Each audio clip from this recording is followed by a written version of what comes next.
Why should a man burden himself with a wife when he can buy such a woman, huh? Effin, you're a terrible man. But you better not be forgetting, she's a servant, not a slave. Oh, now, I defy you to tell the difference once good money has been paid. She's young, you say? Young, oh, yes, and full of womanly virtues, huh? How tall? What color's her hair? Oh, in good time, you'll see her. But she's a prize, I'm telling you that, yes. She's the kind of a woman that a man dreams of when he's out there alone. I once knew a fella. Hey, you! He stood just 4 Stop feet that high. infernal racket. And ere a man said boo to him, he'd quiver and he'd cry. But once he tipped the tankard, it was a sight to see. I'll swear he whipped a fella 3 times the size of me. So lift the tankard high, boy. Lift the tankard. Why? Because I don't like the sound of your voice, that's why. That's a reason. Ah, lift the tankard high, my boy. Lift the tankard high. Don't you worry about... Didn't much like the sound of that, neither.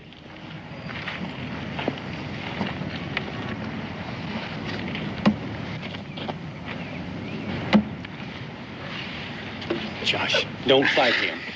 You don't stand a chance. I've seen him kill 6 men in brawls like this. I ain't gonna be the 7th. Don't be a fool. Just stand back. Here, hold my money, Ben. Hear ye! Hear ye! Hear ye! Hear ye! By authority of the Crown, this auction is about to commence. Hear ye! Well, now, that's too bad. We're going to have to settle this later, after I tend to some important business. All right, give me back me 50 pounds. And you, don't go away, Sonny, will you, huh? I ain't going anywhere. You can thank your own luck you didn't have to finish that fight. You can take my advice and get out here just as far as you can go. Yeah, that's something I'm gonna have to think about.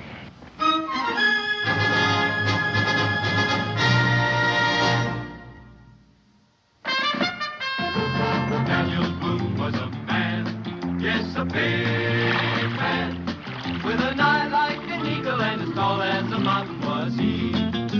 Daniel Boone was a man, yes, a big man. He was brave, he was fearless, and as tough as a mighty oak tree. From the coonskin cap on the top of old Dan to the heel of his rawhide shoe, the rippinest, roaringest, fightingest man the frontier ever knew. Daniel Boone was a man, yes, a big man, and he fought for America to make all Americans free. What a Boone wanted to do and what a dream come true was he.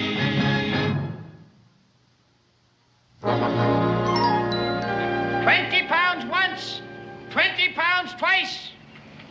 Sold to the gentleman for a term of 3 years, 5 months, and 3 days.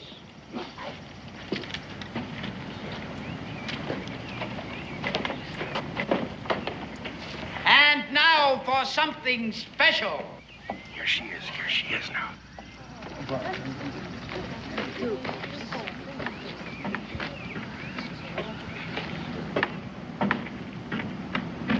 Look you here. This be Sarah Wadsworth. Now, you don't need my words to tell you what a buy she is. She's strong, she's educated, and she's pretty. You need a fat purse to get her riffing. Well, I have it. And besides all this, she's indentured for a term of 5 years, 2 months, and 15 days. The bidding will start at 25 pounds.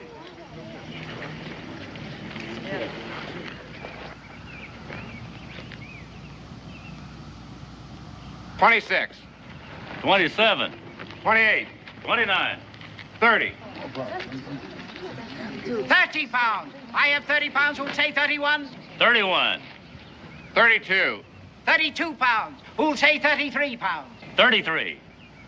34. 35. 40 pounds.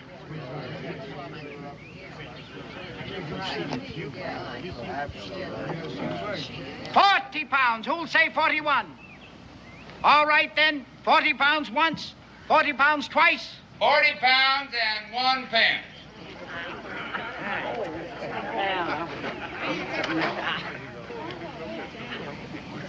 £41.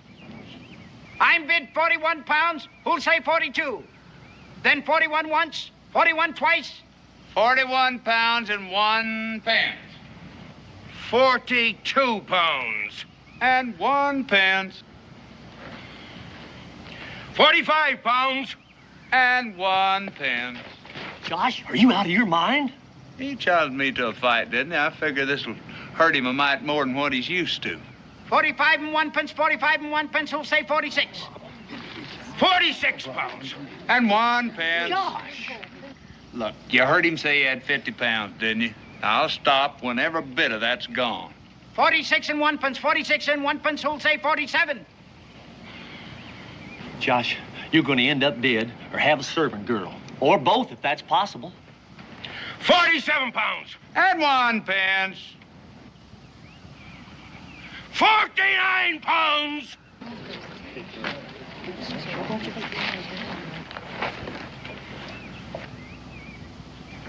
£49 and 2 pence. I have no more money. I kill him, I tell you. I tear his gizzard out. Let me at. Let me at. Kill him. Wait, he said he had 50 pounds. He said he had 50 pounds. Best year I ever had, too. I was going to relax, enjoy myself, maybe buy a piece of land. Now it's gone.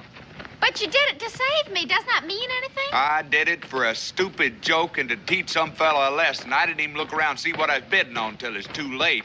Now, thanks to you, I got a trap all winter, even after the cold sets in. You see these? That's all I got left in the world. Here, you might as well have them, too.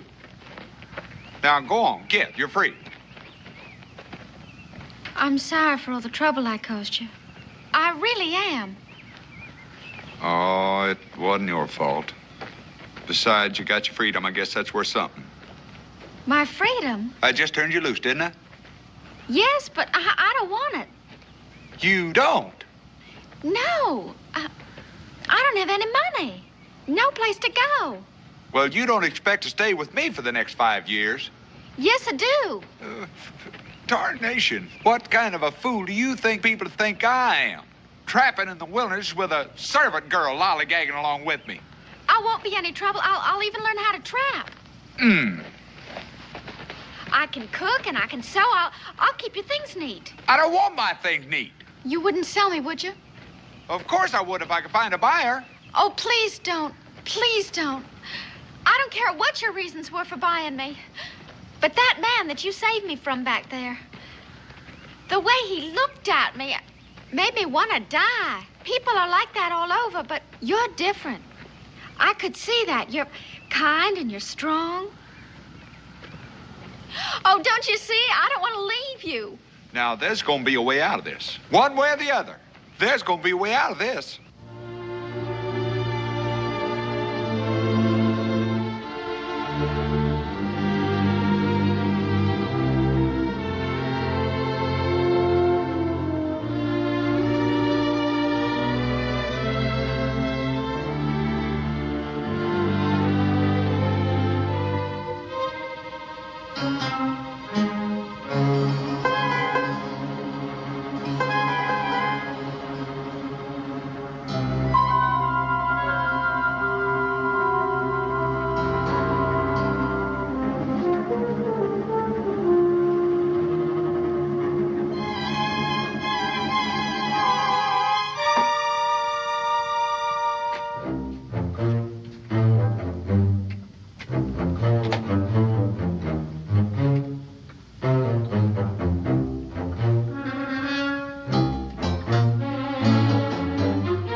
did you find me?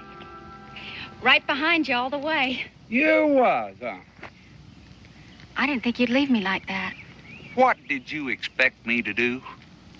This is the way I live, the biggest part of the year. Now, it ought to be plain that I got no use for a servant girl. But you have me, whether you have any use for me or not. And you gonna follow me all the way to Boonesboro? Yes. You got your mind all made up to that. Well, there could be some other reasons I might mention. But one thing's very plain. I'm your servant, and it is my duty to follow you wherever you go.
Let's have a look at it. Well, just a scrape. It's not going to hold me back.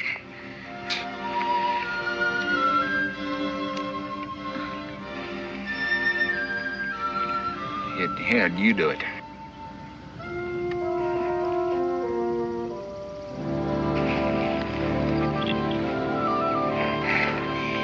There. I'm all ready. Ready for what? To go on. Well, maybe you're ready, but I'm played out. You are? Gal, you are something different. I am? Well, I said you was, didn't I? Now, get a fire started by the time I get back. Where are you going? I'm gonna go get some more water. You're not going to leave me again, are you? If I was gonna leave you, I wouldn't leave all that. I'd just get busy.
Why did you have to go and do that?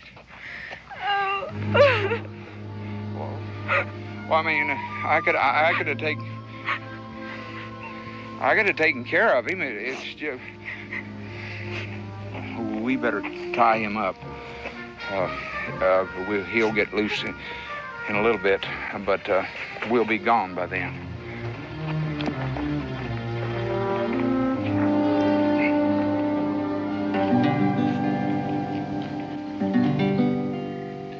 No, that's not the life for me. That ain't the life for me. I go where I want to, do what I will. Now that's the life for me. I once knew a fella, slaved all his life Had 12 hungry young'uns and a nagging old wife. His brow was all furrowed, his back was all bent. Before he was 40, his life was all spent. And that ain't the life for me. No, that's not the life for me. I'll go where I want to, do what I will. That's the life for me. Yeah, I'll go where I want to, do what I will. That's the life for me. Something smells awful good. Mm-hmm. Fried rabbit. Rabbit? I don't remember shooting no rabbit. Didn't. Well, don't tell me it just walked into camp and give itself up. No.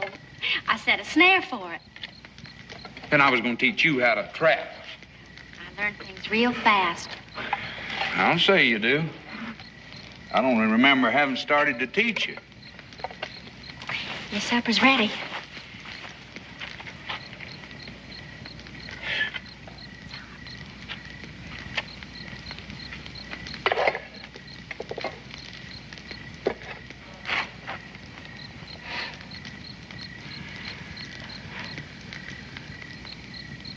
Ain't you gonna eat? It's not proper What ain't proper?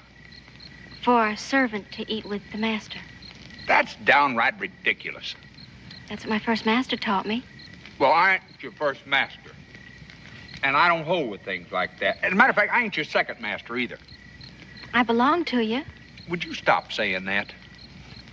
You're an unfortunate accident. Now go on and eat. Yes, master.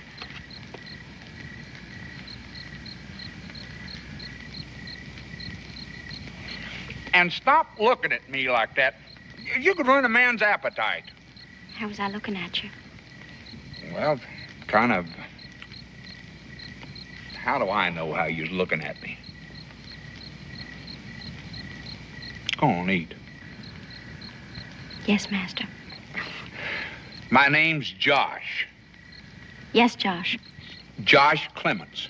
Yes, Josh Clements. Well, it is good. I'm glad you like it.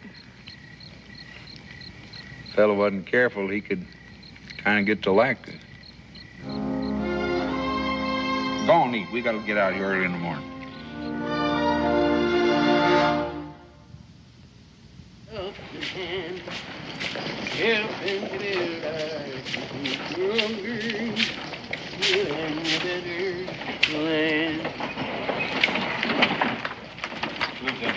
Afternoon. How do you do? We're heading north, but got some fixing to do on the wagon. Figured we'd stay over a day or two. Well, over there by the blacksmith shop would be a handy place. Put you close to the well. Much obliged to you. You're welcome.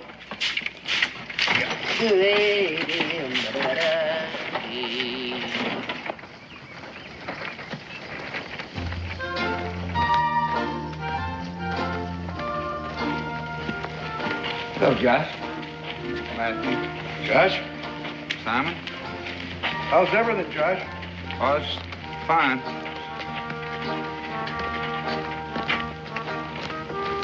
Come on, boy. We got work to do. Hello, Josh. Cincinnati.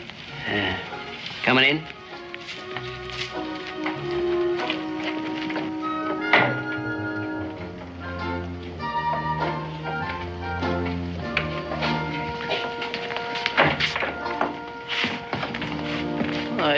Kind of surprised to see you here, Josh.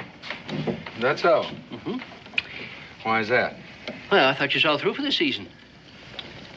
Well, I guess I ain't. Daniel around? Over at the cabin. Figured on talking to him a bit later. Yeah, well, he's over there. Anything I can do for you? Yeah, well, You got any rooms? Just one. Just one? Just one. I'll take it. The second one on the left there, and the door's open.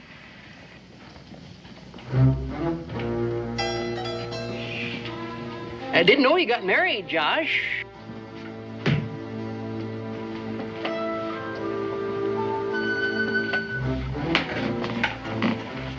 Ain't married. This is my servant girl.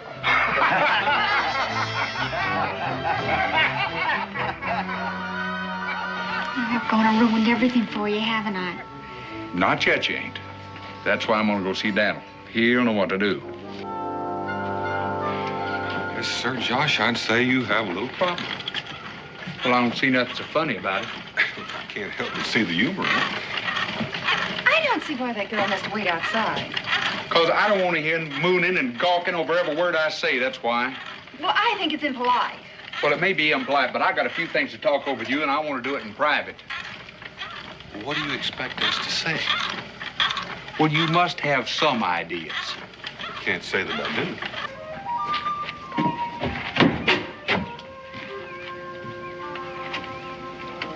Hello? Hello? What are you doing? Waiting. My name's Israel. Mine's Sarah. You like raccoons? Never thought too much about them. They're fun.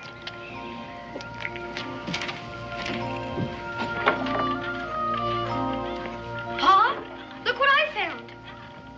Oh, that's a fine-looking raccoon, son. Josh! Oh, Israel. Do you want to hold him? A little later, maybe. What kind of girl is Sarah? I don't follow you.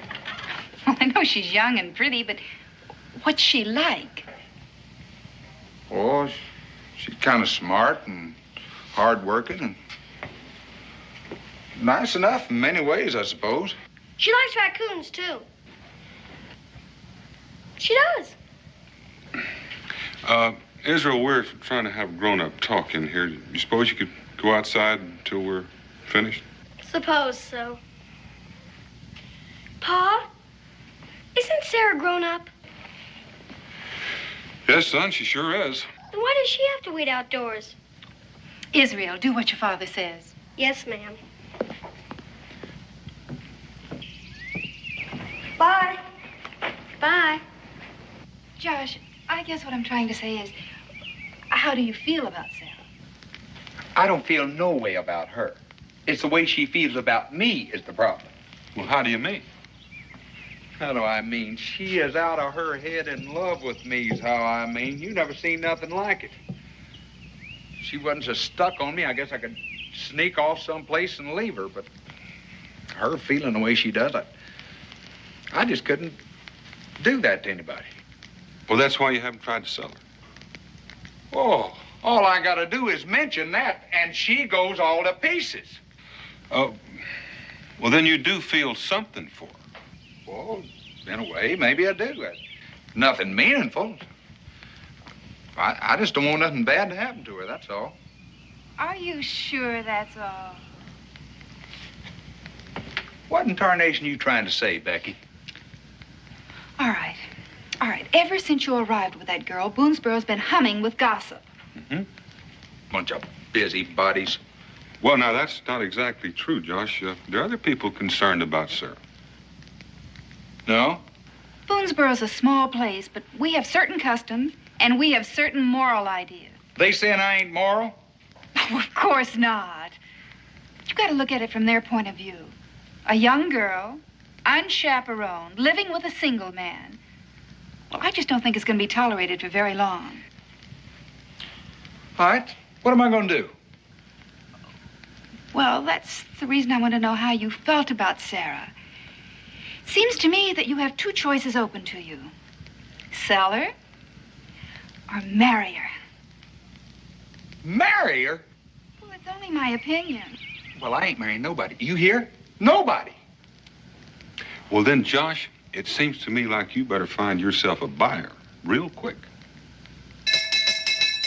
Now, I'm offering this here servant girl, Sarah Wadsworth, to the highest bidder. I brought her here to Boonesboro because you folks are given to be a bit kinder than most. And so she could find a good home to work out her indebtedness for the next 5 years.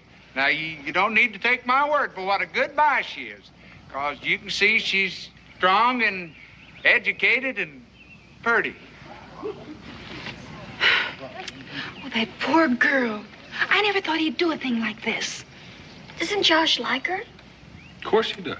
Now, if you used to know what I paid for and what I'm willing to sell her for, then you'd know that the only thing that I'm interested in is finding Sarah a good home.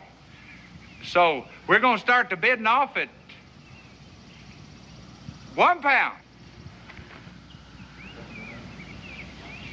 Sure don't seem like much. Well, if I had it, I'd sure pay it.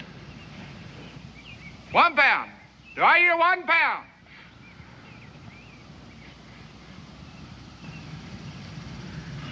Don't nobody want her? Come on, boy. Best not get involved. But, Grandpa, Come on. Well, don't tell me you think £1's too high. Well, who's the first bidder? Simon. Simon, how about you? Not interested. Well, but think what a help it'd be to your wife. No more slaving from dawn till dark. Matthew, your wife wouldn't have to do any more scrubbing or cleaning or taking care of the young'uns? That's exactly what I want my wife to be doing. And if we don't keep them busy, there'll be no rest for us at all. But I'm practically giving her away. These are her papers I paid near on to £50 for. And I'm just asking one. Can't you understand we don't want no servant girl? Cincinnati, what about you? Now, you ain't got their reasons. You got a place of business. Now, wouldn't it be kind of nice to have a servant girl around to keep things tidied up and nice and for practically nothing, too? Hey, you gonna tell me that don't appeal to you? No, I ain't. Well, But I ain't buying her neither. Why? Because I don't enjoy breaking young girls' hearts, that's why. Any fool can see she worships you. And I expect if you're honest with yourself, you might feel a little bit that way about her yourself. I don't. And why is everybody so all-fired anxious to tell me how I feel? Because it's writ all over your face, that's why. Wait a minute. I'll tell you what. I'll tell you. I'm going to let you start the bid. Do I hear a bid?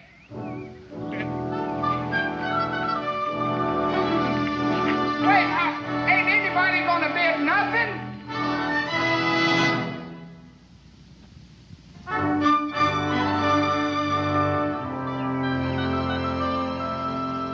I just don't understand it. Well, I suppose if you took her back to Salem to auction, that other fella'd get her. Him or somebody like him, and I couldn't let that happen. You know, Josh, I think you care a lot more about Sarah than you're admitting. So everybody keeps telling me. Sarah?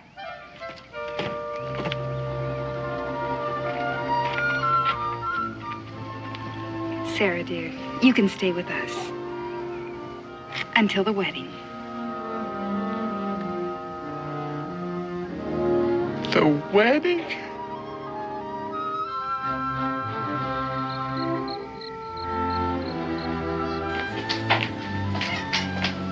Sarah, you're not going out.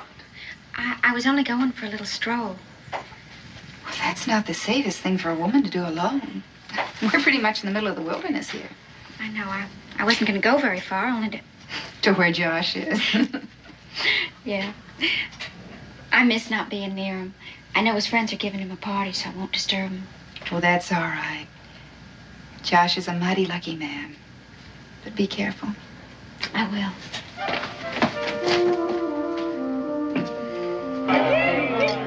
Here's to you, Josh. Here's to you, Josh. It's a lonely world you're leaving, Josh. And a noisy one you're going to. What are you saying? Why, she's a fine, quiet girl, right, Daniel? Seems to be. Oh, yeah. They're all quiet before the wedding. Right! You all right, boy? I'm just thinking, Grandpa. We're going to be needing some more water. I'll get it in a minute. There you are, Josh. Oh, you don't expect me to sing. Oh, come on, Josh. Sing. What's a celebration without a song, huh? Yeah, right. Well, if you don't mind, I am just not in the mood. Oh, come Josh, man, is in some kind of mood from the minute he's born. Now, you just find a song that fits yours.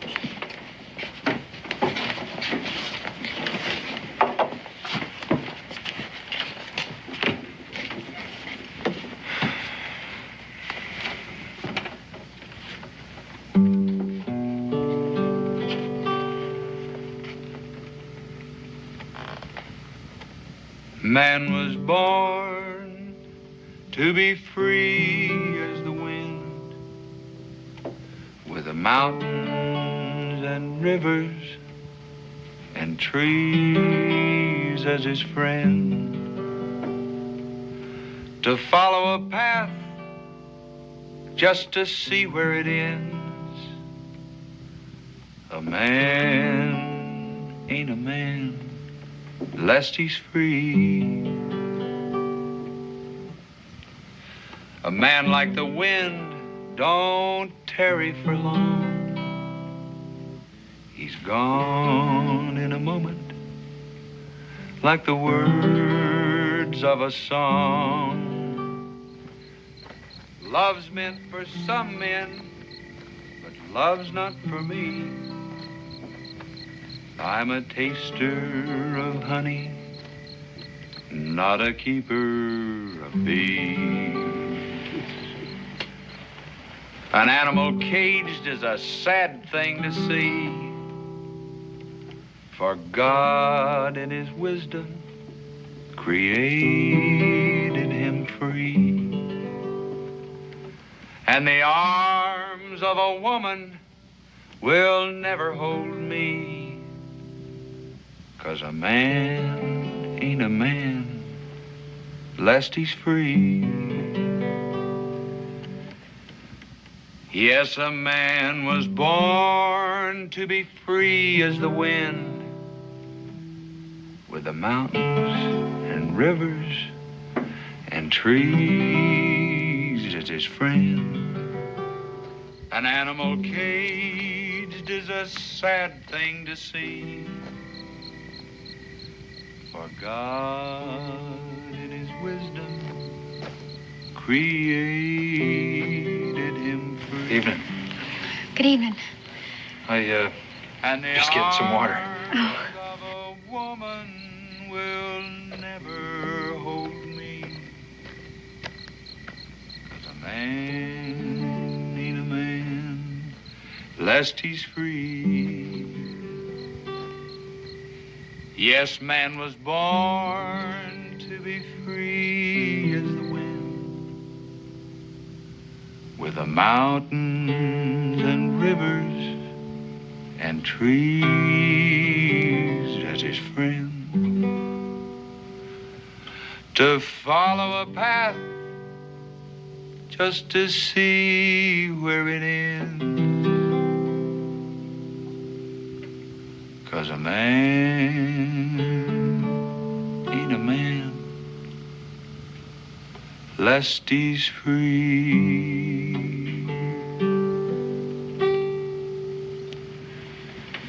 It's all right. That's nice.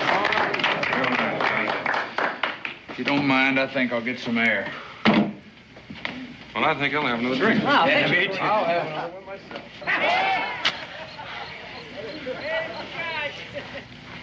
You following me again? I was just out for an evening stroll. And you, just happened to walk here? I'm sorry. Come on, I'll walk you to the cabin.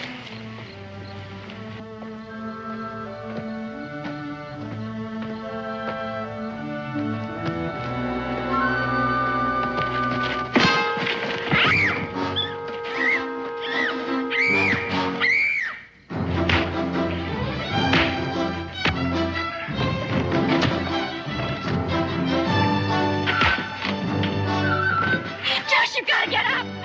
Get up, please!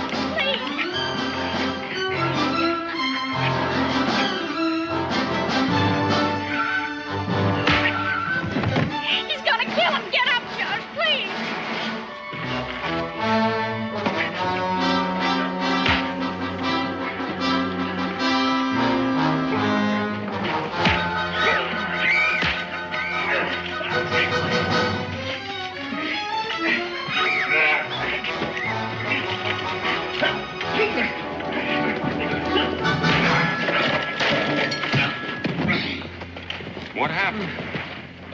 It's my old friend from Salem. Hey, lock him up in his storeroom. Come on, fellas. Bars. Are you hurt, boy? I'm all right, Grandpa. Are you all right, man? Yes, I'm fine. Thank you. That better? Yeah, it'd be a whole lot better when you get that full. Where's Sarah? Outside tending that young feller. You want to see if she gets home all right? Mm-hmm. All right. Line them up in front of me, Cincinnatus, and keep them coming. I got a whole lot to think through. That hurt? Yeah, I guess a little. You know, it's strange, you and your grandpa leaving tomorrow.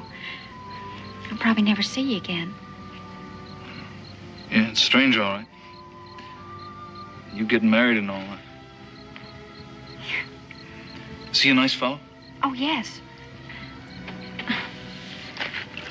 Yeah, well, of course he is now. A girl like you wouldn't choose a man who wasn't. No. Anyways, I sure do want to wish you all the best. Thank you. How's Josh? Oh, he'll be all right. It's a fine thing you did. Well, I guess I wasn't really very much help. Well, I'm not sure I would agree with you on that, but we all appreciate it. Sarah, if you're ready, I'll walk you back. I guess I am. Thank you and bye. Well, nice meeting you, man. Sarah. Sarah. My name's Bart. Bart Cooley. Pleasure to know you, Mr. Boone. Same here. Oh, your coat's torn. Oh, well, no, that's nothing. I'll mend it for you. Well, no, don't go to any trouble because of me. I can fix it myself. No, really, I'd like to. Besides, I'd like to thank you somehow more than just saying it. It's little enough after what you've done. Well, now, if you really want to, I would. Well, I'd be much obliged. If you could stop by in the morning, I'll have it ready for you. All right, I'll do that. Good. I'll see you tomorrow. Good night. Good night. Good night, Bart. Hi, Mr. Boone.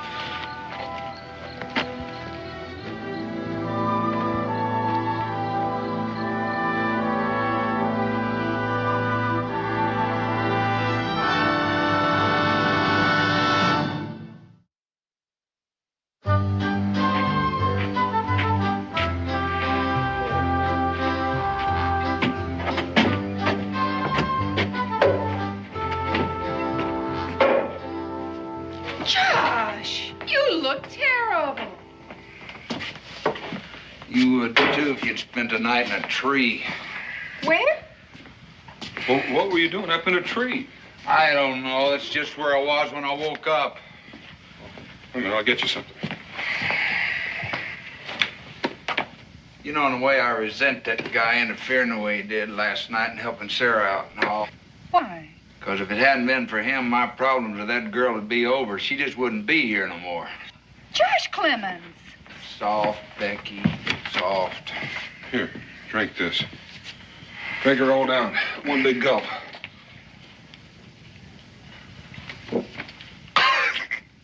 Home remedy. What's it made out of? Snake venom? I know it tastes awful, but a spoonful will cure a sick stomach. A spoonful? Well, you gave me a whole... Well, don't that beat all? Worked, didn't it? I do believe it is. Ain't that amazing? Thank you very much, Daniel. Well, you're welcome. Where's Sarah? Outside. You probably walked right past her.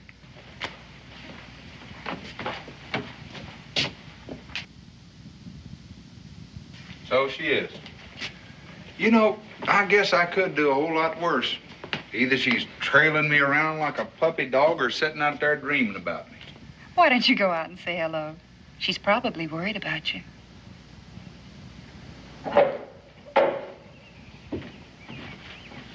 Josh? Sarah? How are you feeling? Oh, fine. Morning. Morning, Bart. Josh? Hello, Sarah. Morning. Hey, I don't know if I thanked you proper for last night, but I sure do this morning. No, I'm the one that's grateful. If you hadn't taken care of that fella, I'd like to get killed. Well, I still thank you. It's all right. Glad to do it. How's the head? Well, I think it'll heal. Your coat's fixed. Hey, now, look at that. You can hardly tell it was ripped. Thank you. Here, tell you two are getting married. So everybody keeps telling me. Well, I sure do wish you the best. Thanks. When are you and your grandpa leaving? Oh, fact is, he's probably back there waiting on me right now. I guess I better get back. Guess so. Well, sure nice meeting you folks. So long, Bart. Mr. Boone. Bye, Bart. Bye, Josh. Bye, Sarah. Goodbye.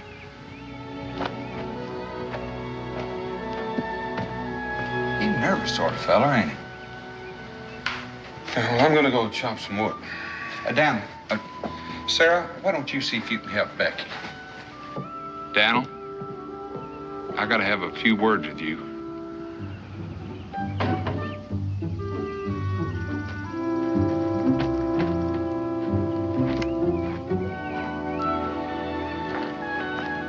Well, for a fellow that's so anxious to talk, you're sure not doing much. Yeah, I guess not. Of course, that's all right with me. Daniel, I've always been a man of my word. Yes, you have. And I aim to stay like that.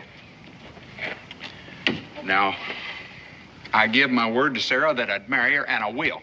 But now there's a voice down inside of me keeps yelling and hollering against it and saying it's wrong. You know me. I'm a man of the free outdoors. Always was, always want to be. And a wife to me, it just don't seem natural. Daniel, can you think of any way out of this thing? Josh, I've noticed that certain women sometimes come to respect a man almost as much as they love him. And women are kind of funny. Sometimes they'll give up the most important thing in the world to them if it's right for the man. Now, Sarah strikes me as that kind. So maybe if you went to her and talked to her, told her how you feel, well, you never know. Maybe she'll come up with the answers you're looking for.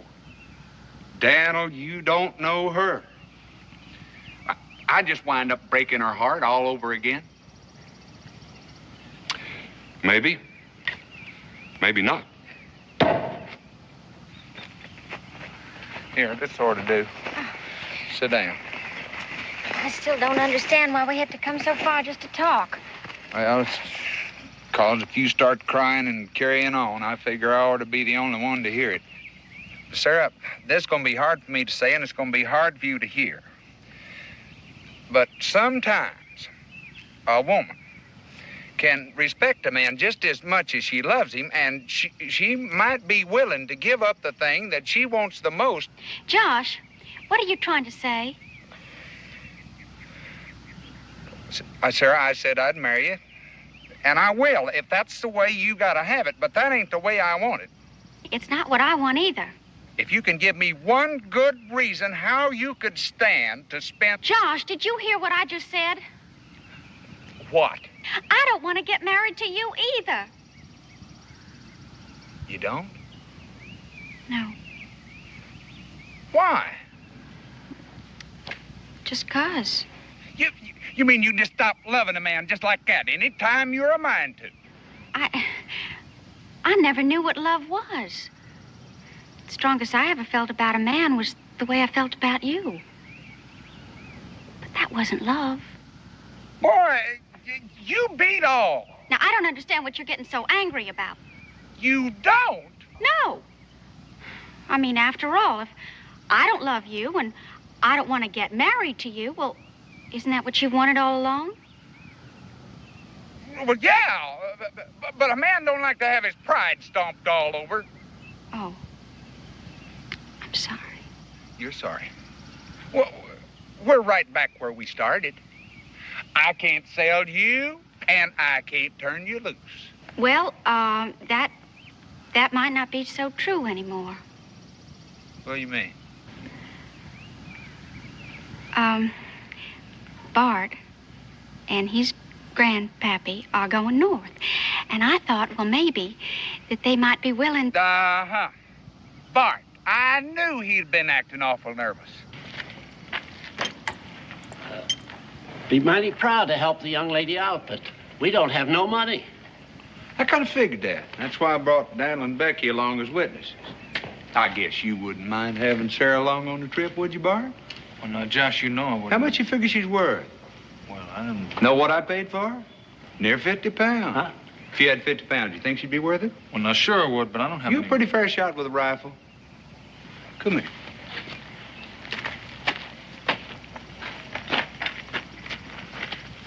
You see that limb sticking out on the tree, the one that's kind of squiggly and bent? If we was to keep shooting at it, would you bet 50 pounds which one of us could hit it first? Of course, now, I ain't got no money. So, if I was to lose, I'd have to turn over to you the only thing that I got that's worth 50 pounds, which happens to be Sarah. I'll shoot first. Well, now, Josh, wait a minute. I mean, what happens if I lose? Somehow, I just don't think that's going to happen.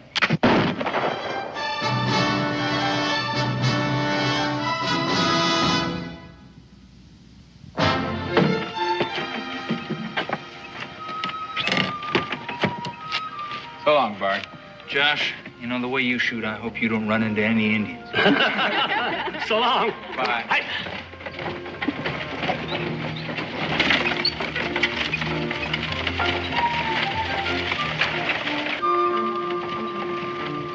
Josh, I gotta hand it to you. You did a fine job solving that problem. Thank you, Daniel. I hope my next problem will be easier. I got to spend a couple of months trapping just to make up for what I lost. It'll be lonely around here without you. I thank you, Becky. Not half as lonely as where I'm going to be. Well, you forget. You're used to it. I guess so. Josh, I wonder, could I ask you something? Becky. Do you have any regrets about giving up Sarah? Becky, I don't exactly know. There's some things in life I reckon a man ought to be pushed into. For his own good, you might say. But I don't think marrying Sarah was one of them. Still, was she pretty. Of course, now, wasn't nothing I decided. I mean, if she'd want to go on to the wedding, fine. You know what? I guess I ought to be thankful for the fickleness of women. Not all women, Becky. Just certain ones.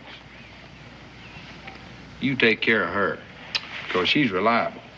I'll do that. Oh, it's a single life for me, and happy I will be. Now I may have to trap for 6 more months, but single I will be. Yes, a single man I'll be, happy and I'm free. Now I may have to trap for 6 more months, but single I will be.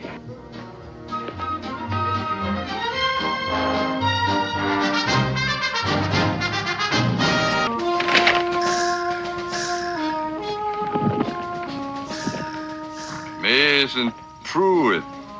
$100 gold.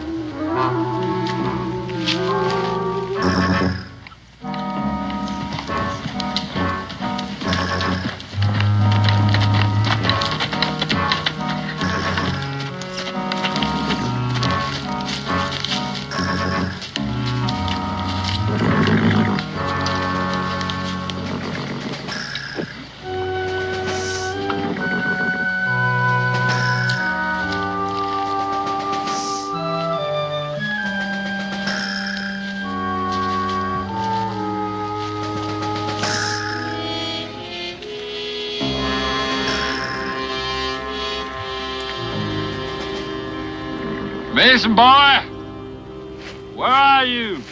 Right here, Luke. I had supper ready, only we ran out of flour. What you doing hiding behind those trees, boy? When I rode up, I told you I was only going to be gone a few hours. Well, you know I'm not armed, Luke. I'm just keeping out of sight till I found out who it was. Is that the only reason? What other reason? You think I was the law? What are you getting at, Luke? You know, boy, we've been traveling now for a few days. And I picked you up and let you come along with me because I thought you needed help. Just when I was getting fond of you, too. Here I find out all along you've been lying. I never lied to you. You never told me you'd been to sea. You never asked me. You never told me your last name. You never asked me that neither. Well, I don't have to ask you now. Your name's Pruitt. And you want it back in Norfolk for desertion and stealing. All right, Luke. I jumped ship, that much is true, but I never stole. You know a slave called Solomon? Where'd you hear of him? Town this afternoon. I asked you if you knew him. Yeah, he was cabin boy on that ship I was serving on. If anybody stole, he did. I kind of knew you try to put that on someone else.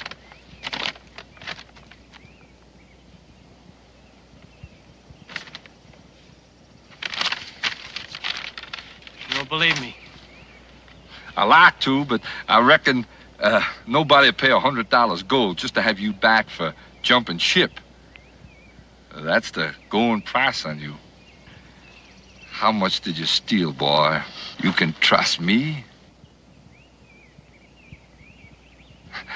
Just tell me where it is. We'll both go get it, and nobody else will know the wiser. Luke, told you I never stole nothing. Oh, now, that's a shame. You won't confide in me. What do you mean? I mean I'd be shirking my duty as a law-abiding citizen if I didn't turn you in. Don't try to jump me, boy. I'd regret to do it, but I'll shoot you if I have to. You're a bounty hunter. I've been known to dabble in it when the price was right. You call me a liar. Tell me you're a trapper and we're going to rendezvous with some of your friends. That much is true. 2 or 3 days, we're going to rendezvous. And I am a trapper. But there's no trapping in the summertime, and a man's got to turn an honest dollar when and how he can. All right, Luke. You hold all the cards, I guess you win. That's what I call being real sensible, boy. Go on, grab yourself a mouthful of coffee. And we're going to talk about where it is. Did you hide it around here? Maybe you were around here next to that tree? Hmm?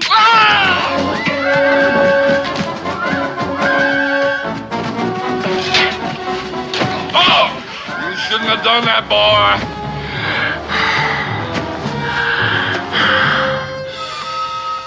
I'll get you for that, boy! I'll get you, I swear! I'll get you for that, boy! Daniel Boone was a man, yes, a big man, with an eye like an eagle and as tall as a mountain was he. Daniel Boone was a man, yes, a big man. He was brave, he was fearless, and as tough as a mighty oak tree. From the coonskin cap on the top of old Dan to the heel of his rawhide shoe, the rippinest, roaringest, fightingest man the frontier ever knew. Daniel Boone was a man, yes, a big man, and he fought for America to make all Americans free. What a Boone wanted to do and what a dream come true was he.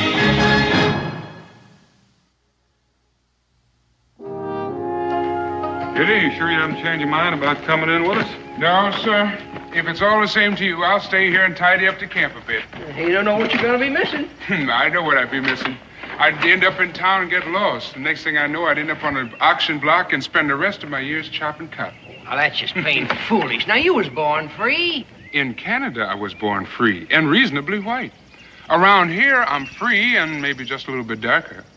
But you'd be surprised how black I get the minute we cross over the mountains into Virginia. Gideon, you got papers proving that you ain't no slave. And there's an awful lot of folks in this territory who don't know how to read. Cincinnatus, there's no use trying to argue with him anymore. He's just trying to get out of doing any work. Hoss, I think you read my mind. I'd rather stay here and fish instead. Well, now, fresh trout would taste good for supper. Providing you know how to cook them. Maybe I forgot to tell you. I've been asked to cook for royalty in my day. A princess of the Chippewa. Seems she heard about a recipe of mine for barbecue and bear. Barbecue and bear. Daniel, if there's one thing I can't abide, it's a man that ain't got the least regard for the truth. You mean to say you don't believe me? Well, Gideon, I don't know about Cincinnatus, but I believe you. Be back about sundown.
Black man, now just stand still and don't make a move. I don't want to kill you unless I have to.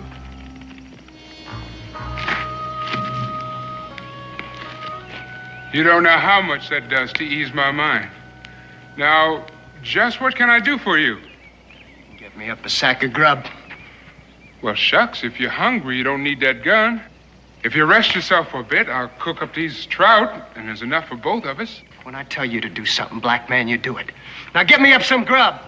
Anything you say. My old pappy told me never to argue when I'm looking down the muzzle of a gun.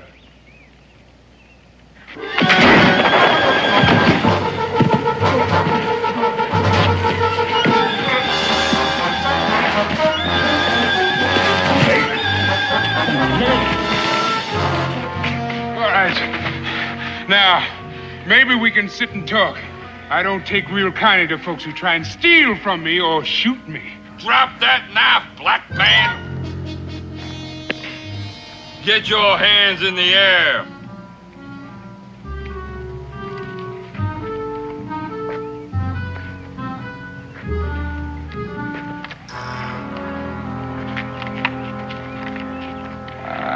Now. Turn around real slow.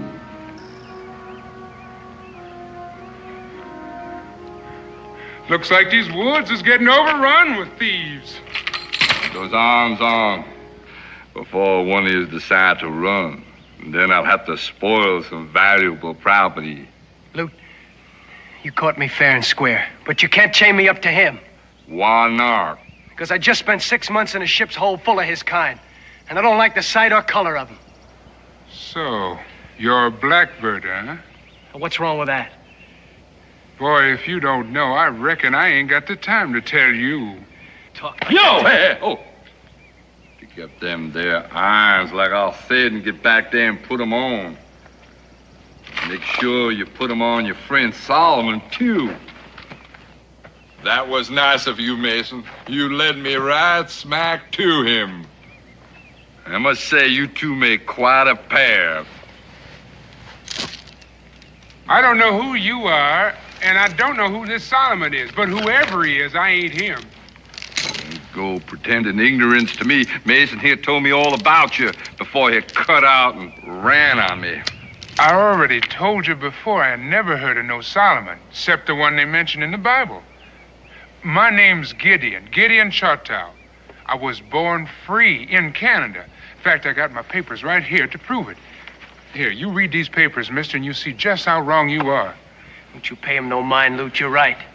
His name's Solomon. I came here to meet him. You read the papers, mister. Don't make any difference whether your name's Solomon or not. You'll make a fine price on a slave mark. Lute, you let me go free, I'll tell you where you hid that money. That's what we was fighting about. After all the lying you done to me, I ain't gonna take your word for it. He can't tell you where the gold is, Mr. Lute, 'cause I ain't told him. You admit to being Solomon? Well, I can see there ain't no use trying to outsmart a man like you. I'm called Solomon. How do I know you ain't lying to me? But then we got lots of time to find out between here and Norfolk. Norfolk? That's a long ways to travel, Mr. Lute. It'll take us a while. Where else am I gonna collect a bounty on you two? Now you just sit there. I have to do a little foraging. Might need a little more grub before we get to go where we're going.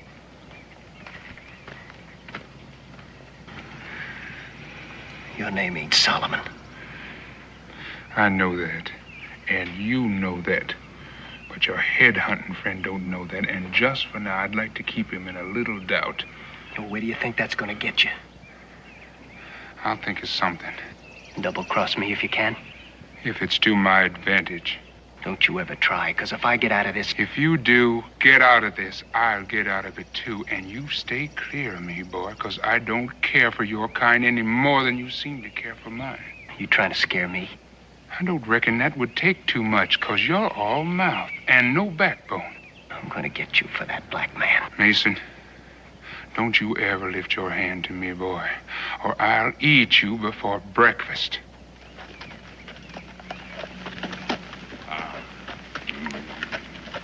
All right, you two, get up.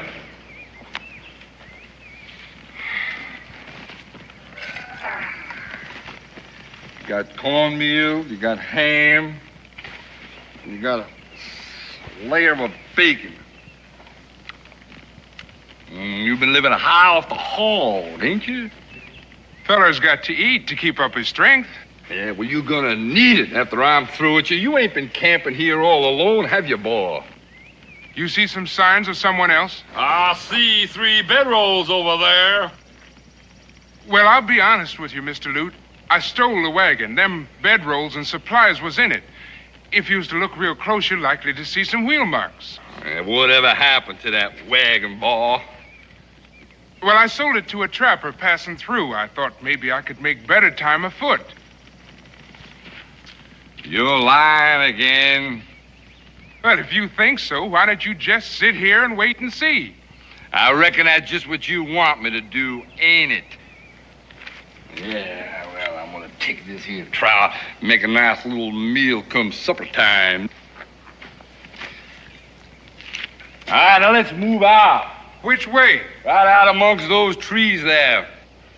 Well, that's heading north, Mr. Lute. That's the wrong way to Norfolk, unless somebody's gone and moved the whole Atlantic Ocean. Who said I was going in that direction? That's just what you want me to do, ain't it? Well, I don't aim to leave a plain trail. Yeah. All right, now, you move out in the direction I said. Yo!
give you a hand?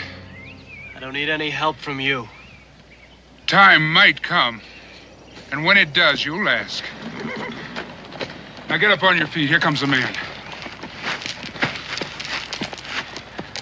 Boy's up to. Now move along. Mr. Lute, this boy's just plain tuckered out. I don't figure he can travel much more, not with night coming on. Don't worry about me, black man. I ain't worrying about you. I'm worrying about me. The way you keep stumbling and falling all the time, you have to break a leg for both of us. We'll move on ahead and find ourselves a place to camp. Come on.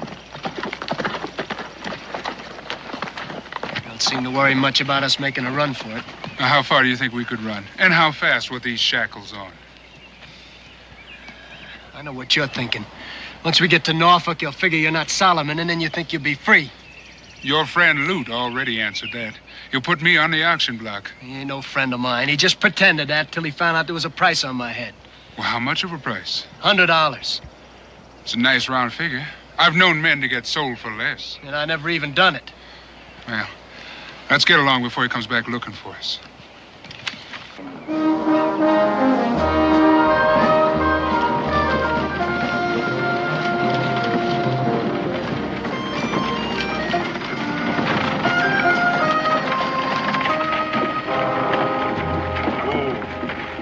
What in the world is going on here?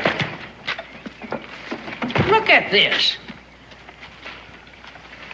Must have been some bear rummaging around for some food. Well, if it was a bear, he was wearing horseshoes.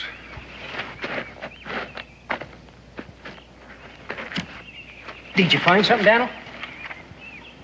Gideon's papers. No. Looks like he was right. There are some people in the territory that can't read or don't bother to. Daniel, I ain't even going to say what I'm thinking.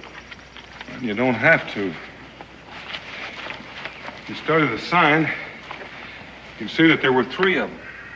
2 of them were in leg irons, and one of them wearing leg irons was Gideon. Well, what about the other one? I don't know. Ex-convict, runaway slave. Daniel, we just got to get Gideon back. Otherwise, whoever's got him's going to try and make a slave out of him. We'll get him back. Well, let's get started then. Well, they've headed for the heavy timber. We can't use the wagon. I reckon we better unhitch the team. Daniel, I got over $100 of trade goods in there. And if I lose them, I can get more, but I can't get another friend like Gideon. I know how you feel, Cincinnatus, but we got another problem. It's almost sundown, and we can't track him after dark.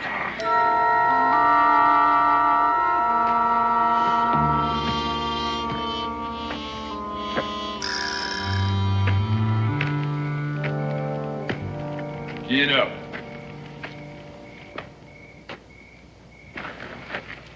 Turn around. You understand, I don't like to do this, but a man's got to get his sleep. And I ain't so sure that I can trust either one of you. When I close my eyes... Well, you could hear this chain rattling if we was to even make a move. Maybe I can, and then again, maybe I couldn't. Leastways, I'm not going to be taking any chances. Mason, tie his hands tight. And this ain't going to be real comfortable for you, but it's going to do wonders with my peace of mind. Now, you ain't tying that tight. I said real tight, boy, and you make it tight.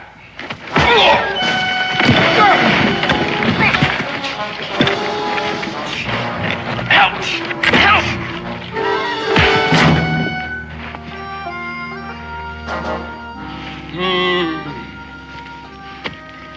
Try that again, boy.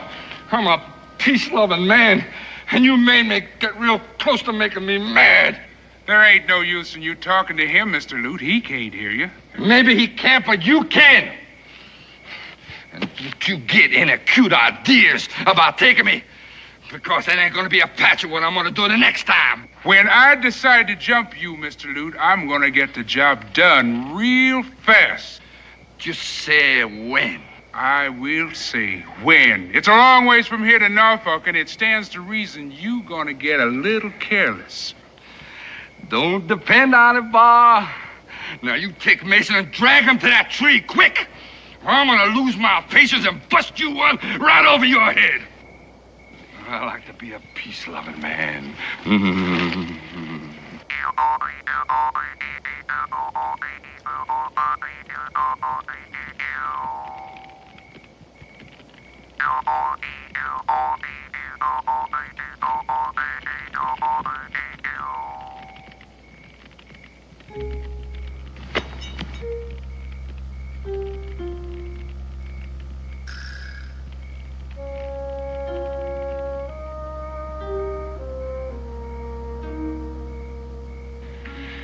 Why didn't you help me when I had him down? We could have got away. With these irons on. He's got a key. Have you seen it? No, but it stands to reason. Well, what I've seen of your headhunting friend, I don't doubt he's already thrown the key away. And if we'd have tried to break and run, he'd have shot us both.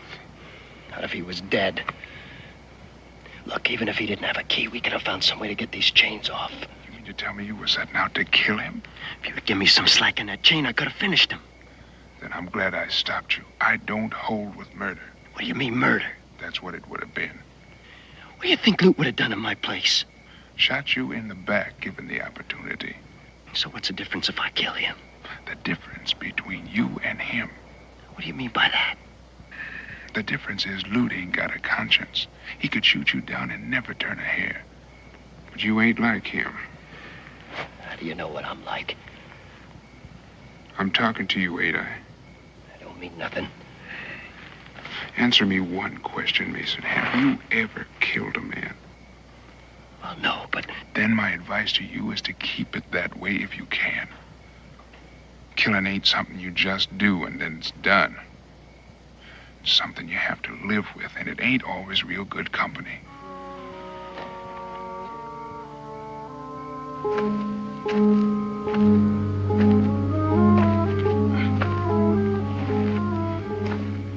Cincinnatus?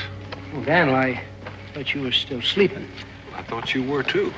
Oh, I've just been traipsing back and forth here, worrying. Well, why don't you do your worrying tomorrow and get some rest? We might have quite a ways to travel. Daniel, I just hope we ain't too late. Well, Cincinnatus, look at it this way. If anybody was going to sell Gideon, they wouldn't be about to hurt him. And they can't travel very fast in those chains. We'll catch up to him in time. I just feel in my bones that we should have taken right off after him. Well, now, if we had, some of those bones you're talking about might have been busted up, but this time out there in the dark. Now, get some rest. I reckon you're right, Daniel.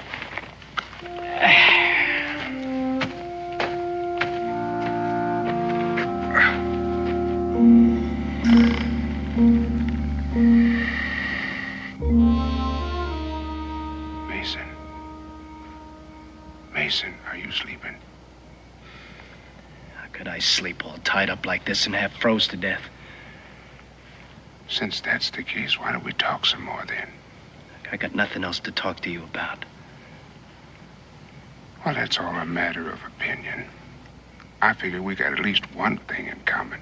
I got nothing in common with a black man. Well, the way I see it, we're each half owner in a pair of hobbles. And another thing is, I'm sharing the same treat with you. Look, will you shut up? Keep your voice down. You have to wake the man, and he might get displeased that you made a noise while he was sleeping.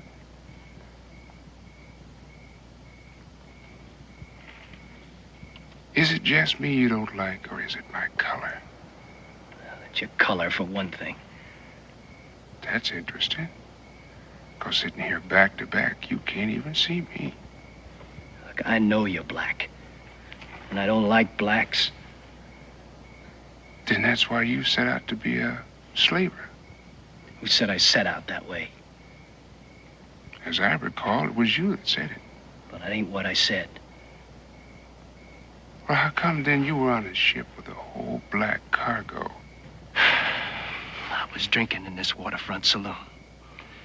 And when I woke up, I was on my way to Africa. Does that answer your question? I do believe it does. Your only trouble is you got a guilty conscience. Well, if Solomon hadn't stole that money, I wouldn't be in trouble. And Solomon was black. So you got to hate me for it. Now, you take your friend Lute over there. Look, he ain't no friend of mine. He's no friend of mine either. In fact, I downright dislike him. Also, he's white. And you're white, too. So the way you think, why don't I hate you? I thought you did. I could learn to if I set my mind to it. And if you keep on the way you started out. You said your name's Gideon? That's what it said in them papers Mr. Lute chose to throw away. Will you stop saying Mr. Lute? Call him by his right name. Let me tell you something, Mason. At one time in my youth, before I got domesticated, it was a well-known fact I could out-cuss any man in Canada. I remember the words, and I'm still cudgeling them in my brain. But I can't for the life of me figure out how to call anyone like Mr. Lute by his right name.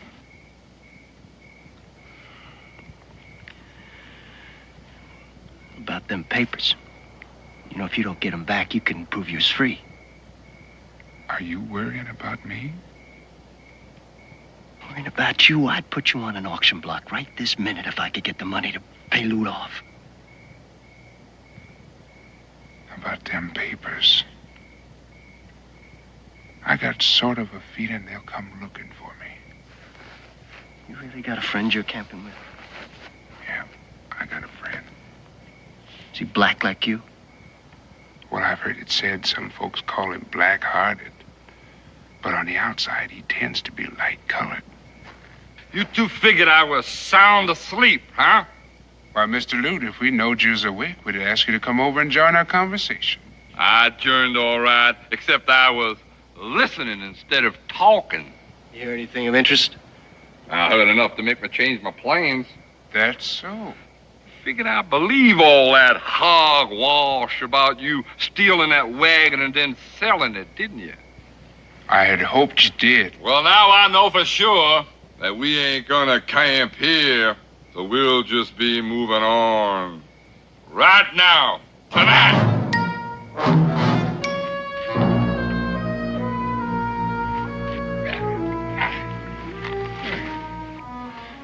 You're not the most stupid man. I never saw a black man was smart anyway. You think I did wrong then? At least you could have looked to see if he was awake. How good your friend's gonna do us now. Mason, a man can't look both ways at once. And it stands to reason, if he's looking back, he ain't likely to see what he's walking into.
Why don't you set yourselves down a bit? I'm gonna go back there and check out everything. But I'll be watching you. Don't forget now.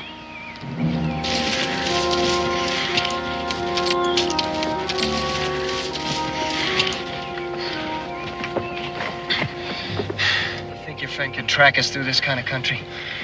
Yeah, he can find a trail. This chain has got to leave a mark or two along the way. And what happens then? He's apt to get disturbed at me for letting myself get captured. You really think he can get you out of this? I'd like to keep that thought in mind. Would you ever stop to think he might get himself killed? By Lute? Well, Lute's friends. Where do you think we're going? The only name I've heard so far is Norfolk. That's after we meet Lute's friends. They're waiting for us up at a cabin up in Indian Creek. Your friend's gonna help us. You better get here pretty soon, because you haven't got far to go. I'm real glad you mentioned that. What are you doing? I'm just leaving a little trail. A lot of good that'll do us. It could do us a lot of good. Because from now on, one of us is going to get tired and start walking mighty slow. Yeah, which one's that? Well, just looking at the two of us, which one of us do you figure could play out first? Which one? It stands to reason that it's got to be you. Oh, no, you don't. If I start lagging behind, Lute's gonna start hitting me with a rope. And if I start lagging, he's just bound not to believe me. Well, then we're just gonna have to go the way we've been going. I already said we can't do that because we'd be leading Daniel into a trap. Who's Daniel? He's a friend I mentioned who's trailing us. That's why one of us has got to start acting tired. Well, it's gonna be you. He's your friend, not mine. Mason, it's just a shame you can't see your way clear to cooperate.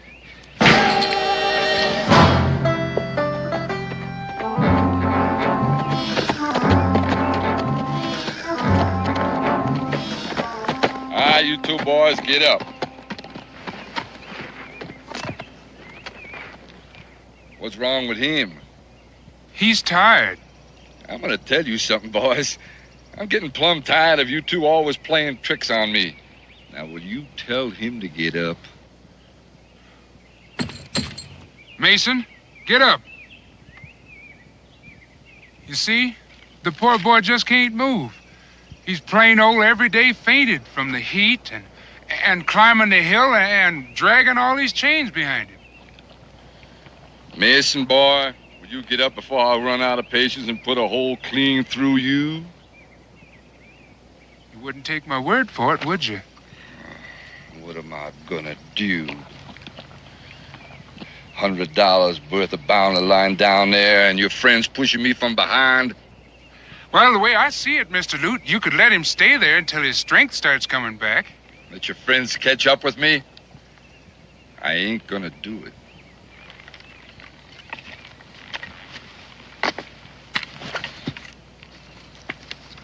Now you lie down there and turn around.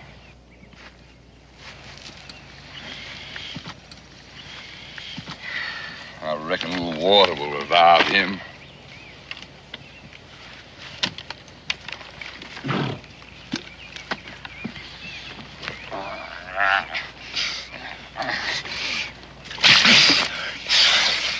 It'll bring him to, all right, but I don't think it'll keep him moving.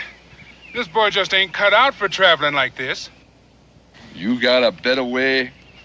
Well, if you was to unlock these irons and let me carry them, we could make a whole lot better time. How come all of a sudden you're helping me now? I ain't trying to help you. I'm trying to help me. Walking with these irons is bad enough without trying to drag him at the end of them. How about your friend? It don't matter one way or another if he catches me. All he'd do is take me back where I started and have me whipped for trying to escape or shoot you for stealing me. You know what I think? I think you're lying. I think you're trying to play tricks on me, and for your own good. I ain't gonna let you do it. Now pick him up. Huh? I said pick him up, and let's move on.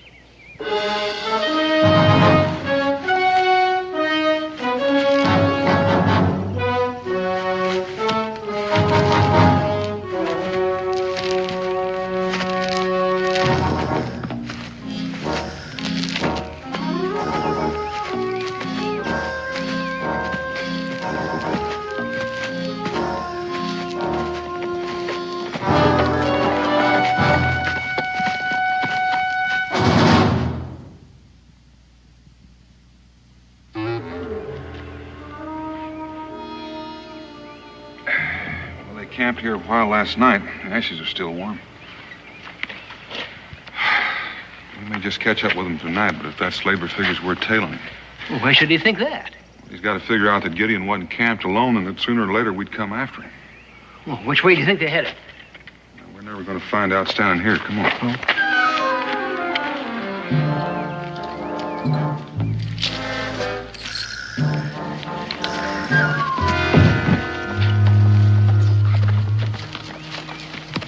going on? How do you expect me to walk when this boy's so weak he keeps tripping me? He can't hardly put one foot in front of the other with all this weight. All right. Unlock him. Take the shekel off his foot and put it on your foot. And then throw me back that key. And no tricks, boy. Come on, you can hurry fasten that boy. Let's go. Let's have that key. Come on. I'll take this rope, tie his hands good and proper.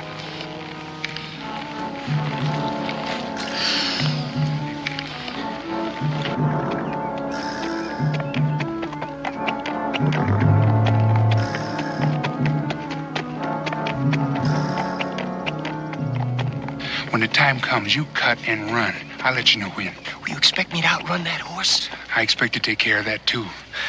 And what happens to you? Well, I'll still be walking and toting this iron I got draped on me. Oh, you expect me to come back and help you when I get free? Well, the idea had crossed my mind. What makes you think when I get free I'm going to come back and help you? Well, neither one of us will ever know that until the time comes. Will we? What are you two talking about? Just passing the time of day. You're plotting against me, ain't you? Thinking up some plan to get away, right? Why, Mr. Lute, why would you think that? Why, Mason here's so tired I don't think he could run. And besides, he wouldn't want to be out here in the woods all by himself with both his hands tied. And as you can see, I couldn't travel too far or too fast with these chains on. Now, you listen, Blackbird, you listen good. I ain't about to kill Mason. He's worth twice as much as you are. Besides, he's white. You give me trouble, I don't mind killing you. Now, move out! Quick!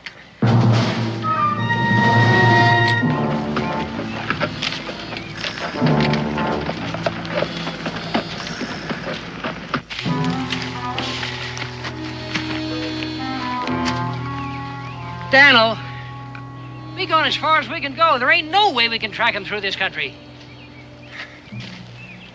They've been bearing to the north. So I reckon we might as well go in through that gap. Well, if they didn't go that way, it might take some time before we can pick up their trail again. Well, if they did, if I know Gideon, he'll find some way to leave us some kind of sign. Yeah. Come on.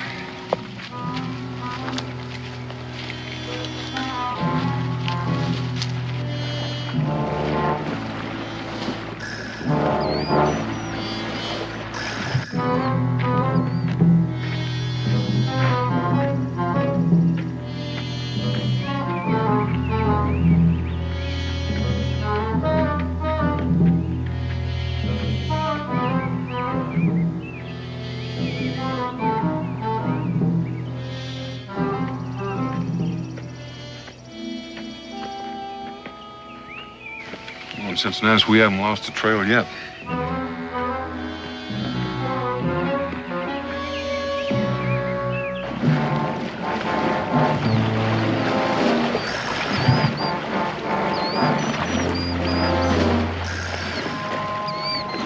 Hold on there. I reckon we've been waiting long enough to give somebody trouble if they've been tracking us.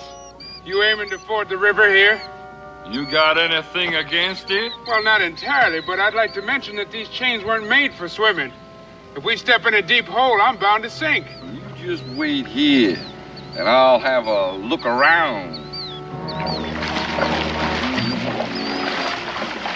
Water cool you off a little while.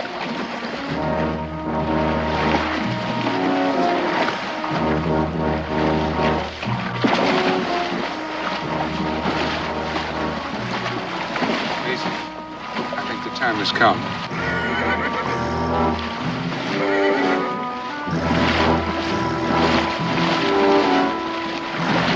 Come on, you two. Don't need a word, shallow all the way.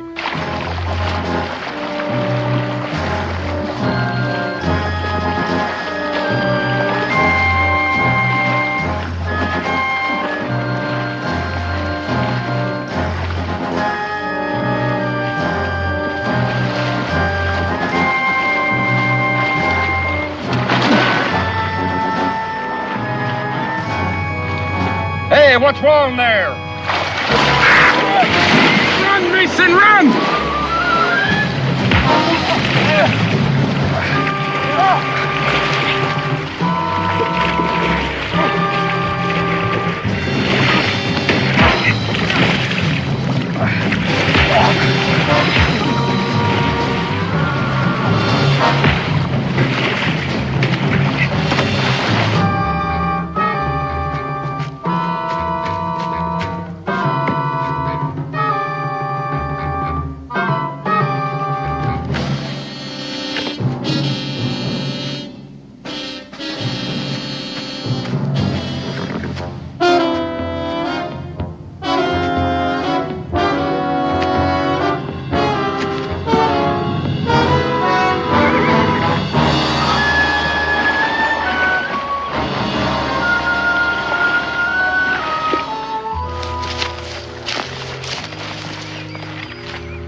Daniel, you reckon they crossed over here? I don't know. It's a good bet they took to the stream to throw us off the trail. Well, that ain't gonna help much. You reckon they went upstream or down? Well, that's a good question. So far, they've been angling downstream. Reckon we'll try that way first, where we can find where they crossed out. Yeah, well, there's one good thing. They ain't gonna make much time as long as they're in the water. Let's go.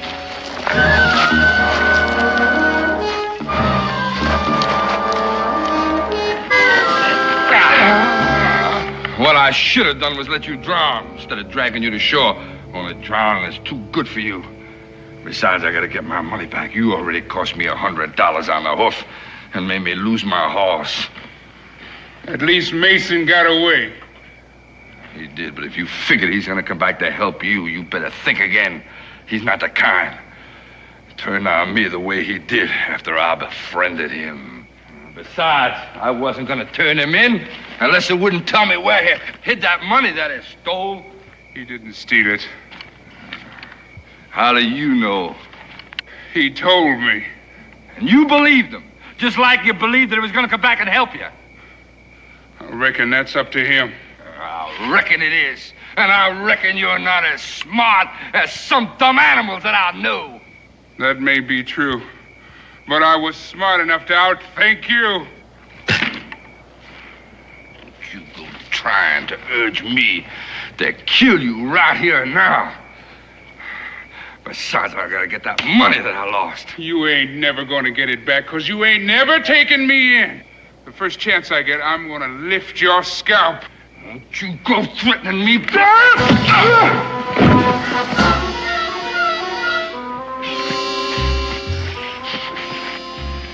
No, you don't.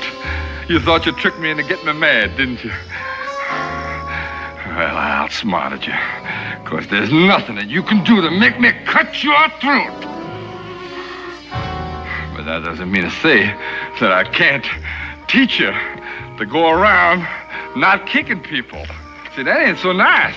So I'm gonna strap you till you wish that I had used my knife.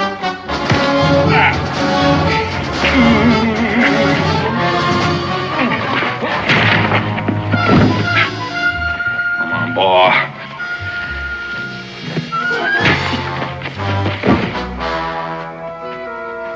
I warned you, boy, but you didn't pay me no mind.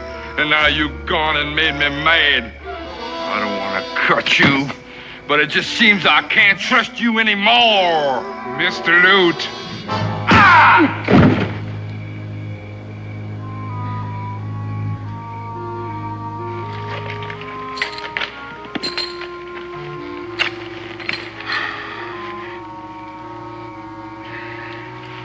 You all right, boy? I'm fine. Mason, why did you come back? You could have got yourself killed dead just now. You could have got yourself killed dead trying to help me. That makes us even then. Well, not quite. There's one other thing. Get him.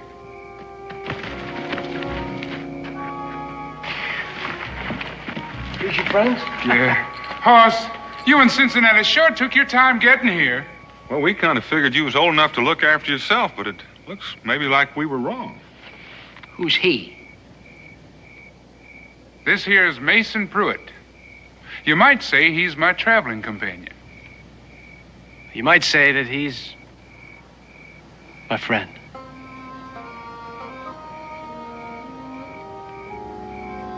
Well, that's the other thing. Well, if you're a friend of mine, why don't you cut me loose so I can start explaining how I come to get myself tied up like this?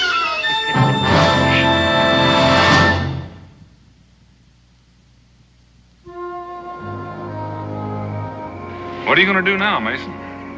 Well, first thing I have to do is go back to Norfolk. Get yourself thrown in jail? Could happen, but I got to try and get myself cleared of that robbery charge. I'm tired of being hunted. And you're going to go back to sea? Oh, sir, one trip's enough for me. The truth is, well, I get seasick. Well, what are you going to do then? I don't know. I haven't had much time to think about it. Well, didn't I hear you say you joined up with Purdy to go trapping? Yeah, it was before I found out there was a bounty on my head. Well, is that what you want to do? I'd sure like to try, but I don't know much about it. Well, there's no finer place for trapping than Kentucky. And no finer trapper in Kentucky than Gideon. Think you could teach me, Gideon? You're stubborn, and you're awful slow to learn. But I could try. You just look me up when you get back from Norfolk. Well, I guess it's all settled then. Not all of it. What are you going to do with him?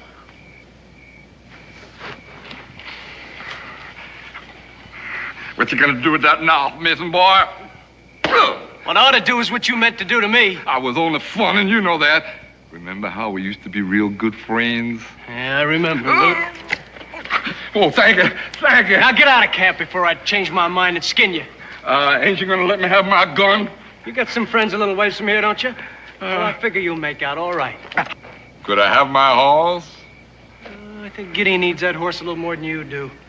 That'll about make him even. Now get out. You drive a hard bargain, boy. But just to show you there ain't no bad feelings. Don't ride that horse through Salem, 'cause that's where I stole him.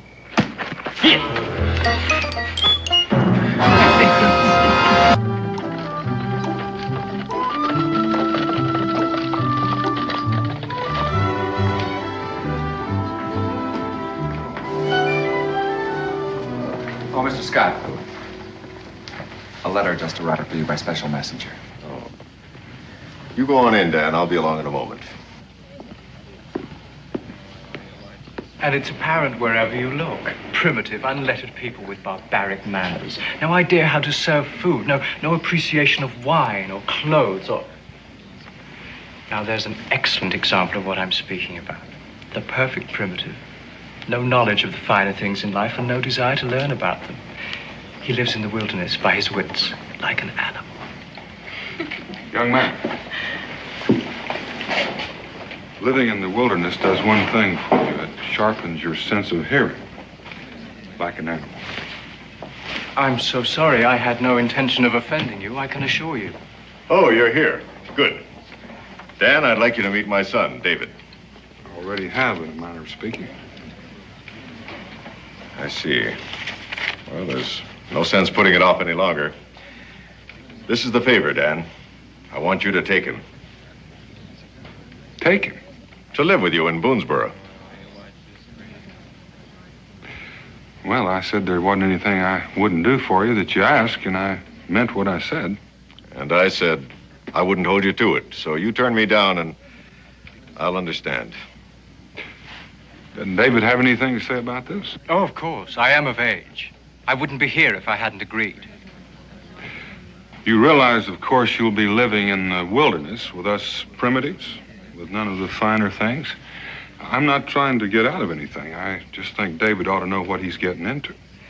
Methinks you doth protest too much, Mr. Boone. I see. Well, then I reckon that settles it, doesn't it?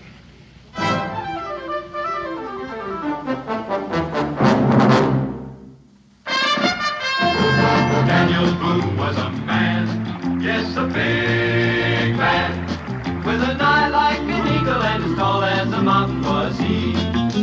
Daniel Boone was a man, yes, a big man. He He was brave, he was fearless, and as tough as a mighty oak tree. From the coonskin cap on the top of old Dan to the heel of his rawhide shoe, the rippinest, roaringest, fightingest man the frontier ever knew. Daniel Boone was a man, yes, a big man, and he fought for America to make all Americans free. What a Boone wanted to do and what a dream come true was he.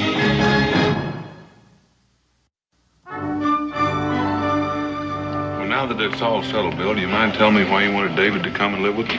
Now that it's all settled, no. David, as you can see, is a fop. An overeducated dandy who's never had to earn a dollar in his life. Forgive me, Father, but it's not possible to be overeducated. On the contrary, you're the living proof that it's quite possible for a man to spend so much of his time becoming overeducated in useless things that he's had no chance to learn any useful ones. He's never had to raise a blister on his hand or a drop of sweat on his brow from honest labor. You were the one who suggested I go to Europe to get the best education possible. You even chose the school. That's true, but And I made the most of it. I had no opportunity for honest labor, and I didn't need it then or now. Mr. Boone, in my opinion, this whole idea is a scandalous waste of time, yours and mine. But he has agreed to humor me. Have you any notion in particular of what you want him to learn? Yes. I want him to earn the things he now takes so lightly for granted. I want him to learn what it's like to bend his back over a pick and shovel, to fell trees and cut and shape them for a house, to walk a 60-mile trap line in rain and snow, to shoot his food and skin it for the clothes on his back. I want him to learn what life is all about. Yes, but you see, Father, that is not what my life is going to be about. I don't intend to ignore 12 years of education. I mean to use them. Well, I think your father has a point, David. I think maybe your education could stand a little filling out. There is nothing that cannot be learned from books, Mr. Boone. Well, now, I doubt that. And I don't think you could find any book that says that. Besides, this conversation is quite academic. I have agreed to give up several months just to keep my father happy. Do you think that's long enough, Dan? Well, you can learn a lot in a short time if you want to, and nothing in a long time. I think it's up to David. Oh, no, Mr. Boone, it's up to you. You see, I am just an empty vessel waiting for you to pour some of your precious knowledge into me. I even intend to humor you, within reason.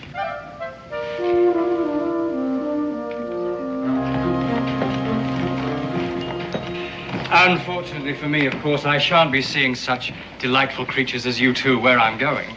They'll miss you. Don't be gone too long. Well, I'll try very hard. I assure you that I'll be. He seems ready for the frontier. Seems pretty well set up for a young man spent the last 12 years living the life of a gentleman. Dan, I don't want you to hold back.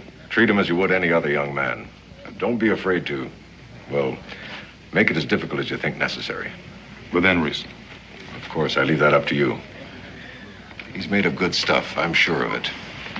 Mr. Boone, if you're ready, I'm sure I am. Well, what is that? Paints, brushes, canvas, sketch pads, and charcoal. David fancies himself an artist. Correction, Father. I am an artist, and a very good one. Well, I'm sure you are, David, but, well, we've got a long trek in front of us, and since you're new to the frontier, you may just find it difficult to propel yourself. Mr. Boone, I agreed to subject myself to this puberty rite to prove my manhood according to my father's antediluvian notions. But I did not agree to waste all of my time. I will not forego my art, not even for 2 months, and nothing that you can say or do will force me to do so. All right. There's some things a man has to learn the hard way. Oh, my badge of courage and virility? Well, you might find that it might come in handy before we get to where we're going. See you in about 2 months. Without fail. Goodbye, son. Dan Boone's the best man I know. Follow his lead and you can't go wrong. I follow my own lead, Father, and I haven't gone wrong yet.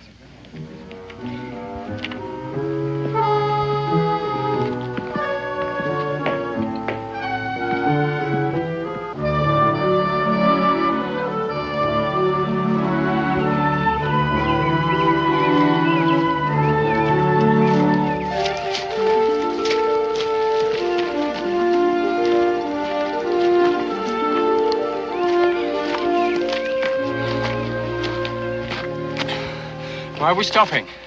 Get a chance to catch your breath. Oh, no. We'll carry on until you're ready to rest.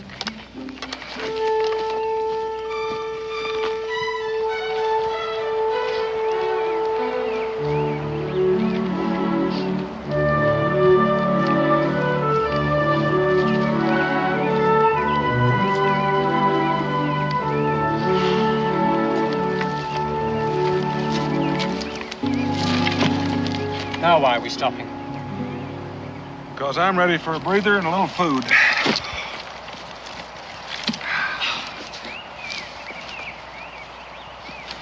Taking pity on the tenderfoot? You've been choosing the most difficult route possible, haven't you? And the shortest.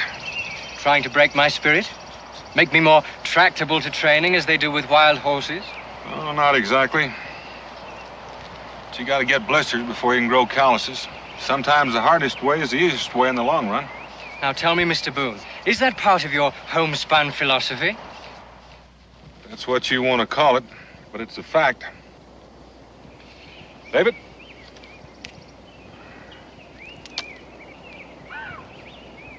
I'd heard that you pioneers sometimes eat horse meat, but I didn't know you ate the harness too. It's horrible.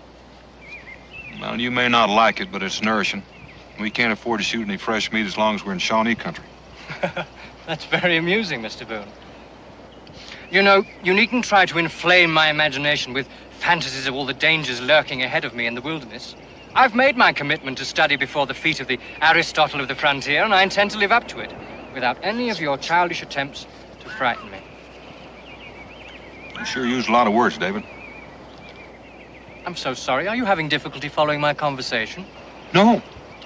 No, I'm getting the general idea. I sure would hate to have you holler help for me, though, if I was drowning. Well, then I'll make it very simple for you. I don't believe that there's an Indian within 100 miles of here. Takes in a lot of territory. You'd still have me believe that we're in danger, wouldn't you, Mr. Boone? Well, I'm bored with your childish pretense. I've had enough of it. Well, you're entitled, David. You're pretty good at humoring people, so just for now, why don't you humor me? And let's haul out of here.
Your trap line?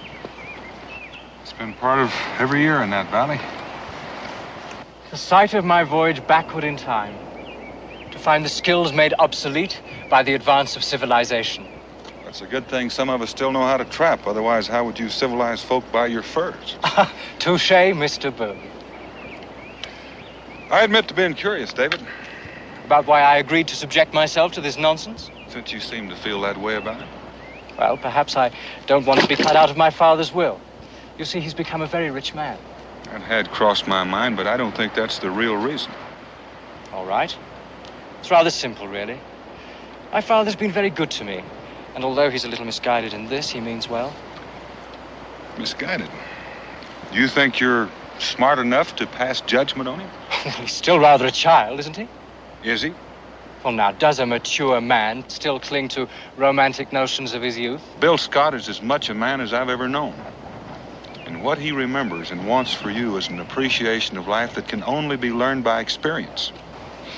And speaking of experience, I better teach you how to use that rifle. You see this pine cone? It could save your life.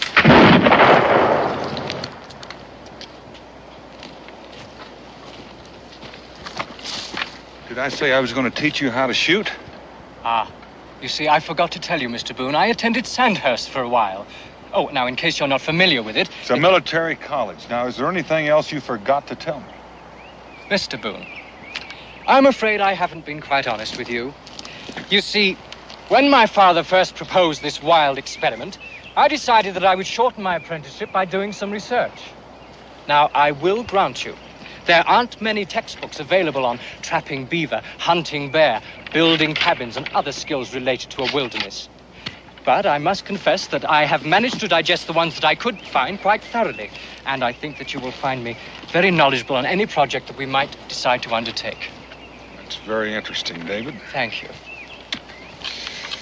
Of course, I realize it does sound a bit smug, doesn't it? But, well, look, I could give you a pointer on the way. I mean, there's nothing like practical experience, now is there?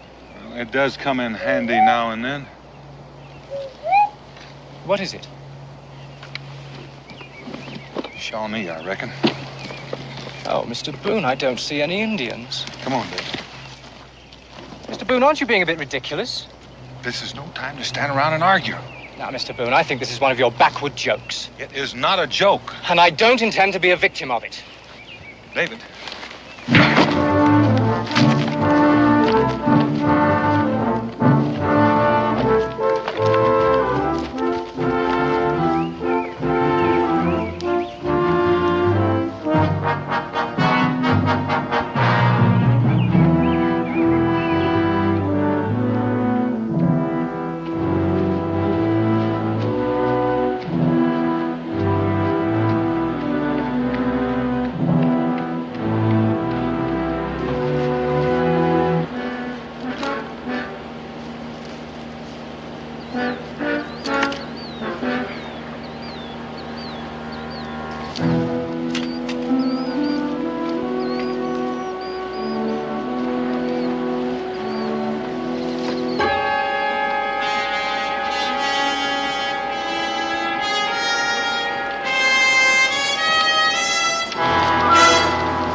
They passed here. Short time ago.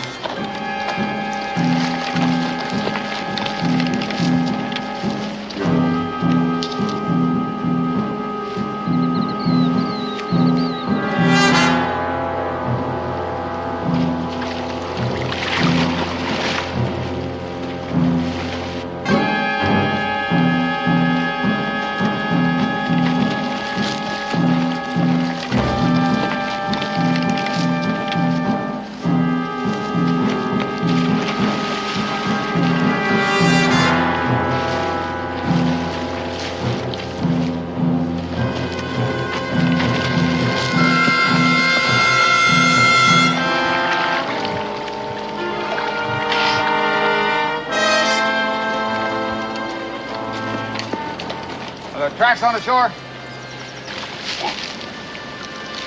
The trail leads to the water. You go downriver, we'll go upriver.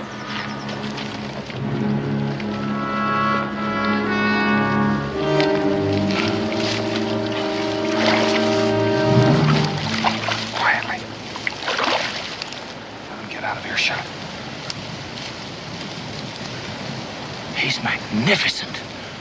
Most impressive specimen. Do you think he'd pose for me?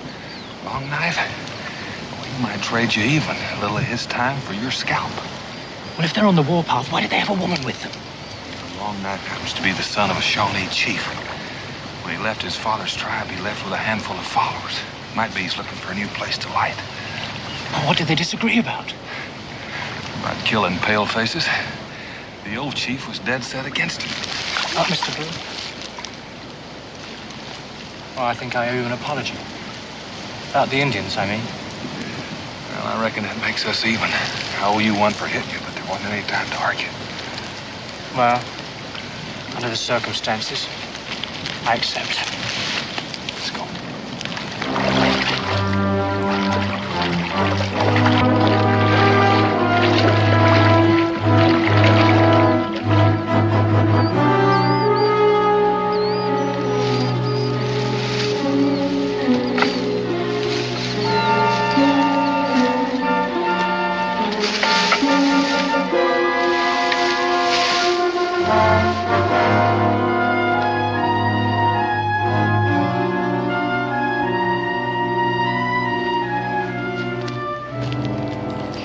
You forgive a rather obvious question, Mr. Boone.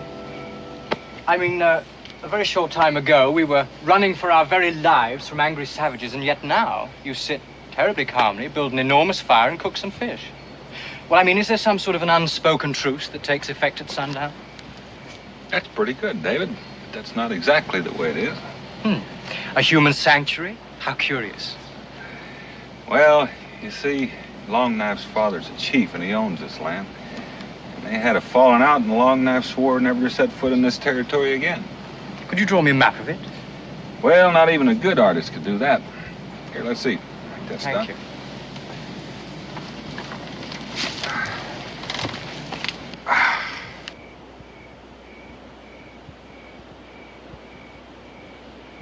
I've tasted trout in the finest restaurants in London, Paris, and Switzerland.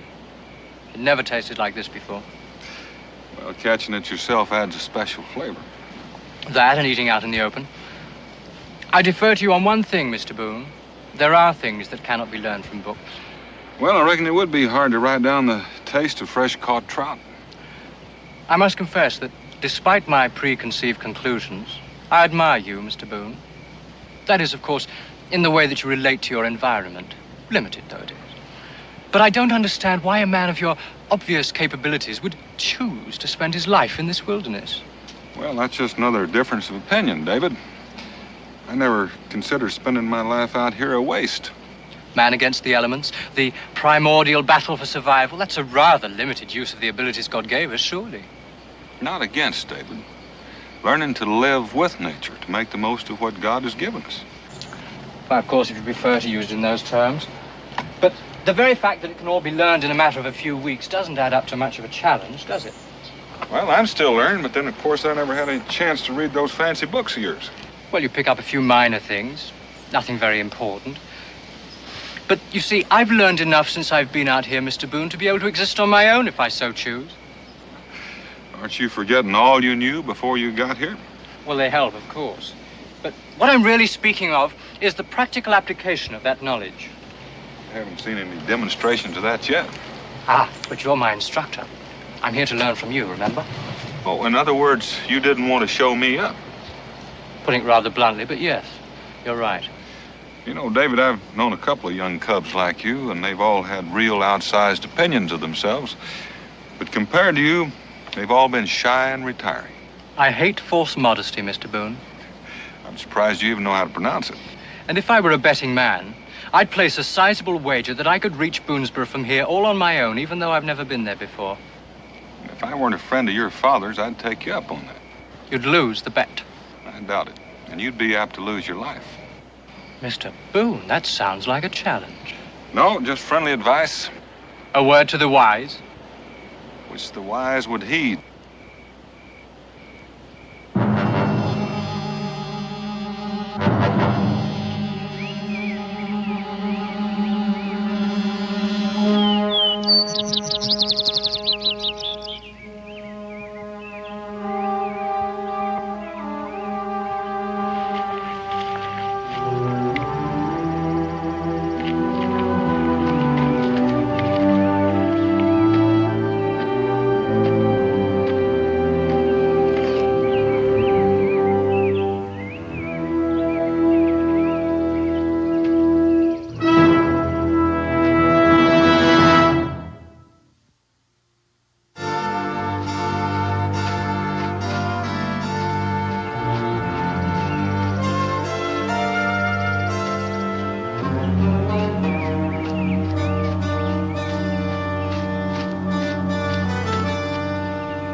You all right?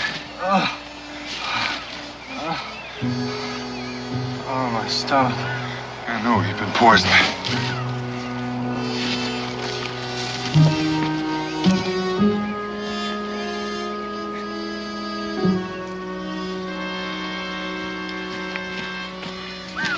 Here, chew these. Chew them. Chew them up. Swallow it.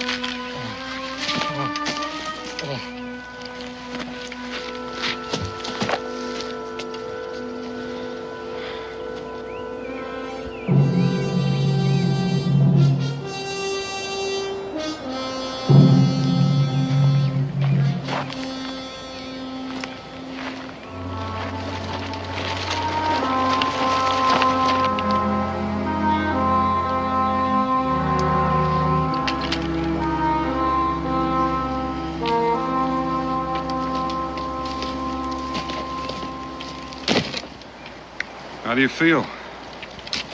It's all the same to you. I think I'd like to die. Right here. You almost did. Aren't you going to say I told you so? No, I figure you feel bad enough already. We've got to keep moving. Your nighttime navigating took us right back into Long Knife's territory, and he just might have picked up our trail again. Mr. Boone, I don't know how much help I'm going to be, I'm afraid. Well, it doesn't matter. Just don't try using that gun.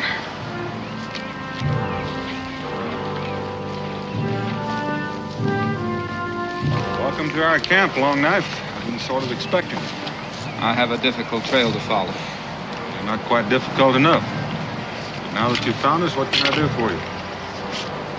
Is this your friend? He's the son of a friend.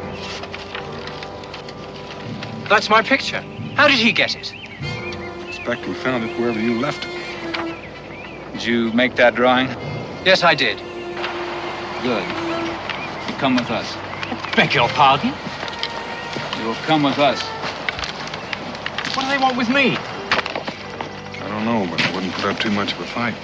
Oh, this is ridiculous. They can't just abduct me like this. Long Knife, the son of my friend, and I came in peace. Boone, don't make me shed your blood. A tribal artist has died. I need someone to take his place. I need someone to paint the signs when we bury our dead. I see. Without these things, your braves grow restless. Think of rejoining your father's tribe. This will not happen. He will come with us. He'll be one of us. Oh, now, just a minute. Long Knife, you just can't force a man to become a member of your tribe. We have ways. But I'm responsible for him. I can't let you take him. I've brought a woman who's agreed to be given in trade for the good of our people. I have a woman, Long Knife. You know that. Use her as a slave. Slave for the father of this one. She will untie you when the sun goes down. Do not follow, Boone, or you will die. Mr. Boone, you cannot allow this to happen.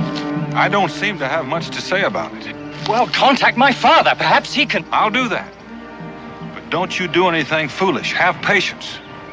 Do you understand that, David? I think I do.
Now you can go back to your own people. I cannot. I belong to you. Nobody belongs to anybody. No offense intended. But I cannot go back. I've been given in trade. It's a matter of honor for me and for Longknife.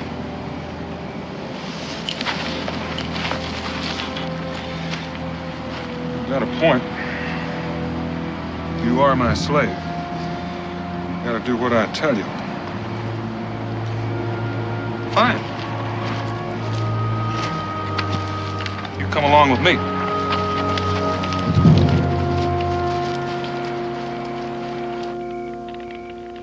You may rest now. Ah, is the painting finished? Oh, no, it will require several more sittings. You have great magic in your brush. It's not a question of magic, it's a question of being taught, a question of training. Where did you learn such magic? In a school, across the ocean. The ocean? Across the big water. Far from here. Yes, well, anyway, that's where I learned to paint. This painting gives me strong medicine. Stronger than that of my father. I will become the chief of all the Shawnee. Oh, I think you're attaching a little more power to this painting than really exists. When this painting is done, you will teach me the magic. Oh, I'm afraid I can't stay that long. You will stay. You will become a blood brother to the Shawnee. My people will become your people. Now, I'm sure you intend that as a great compliment, and I am deeply flattered. But I don't really think I'm worthy of such an honor. And the plain truth of the matter is, I have no desire to become your brother. To become a Shawnee is a great honor. Oh, I'm sure it is, only... You dare to insult our ancestors? No, I don't wish to insult.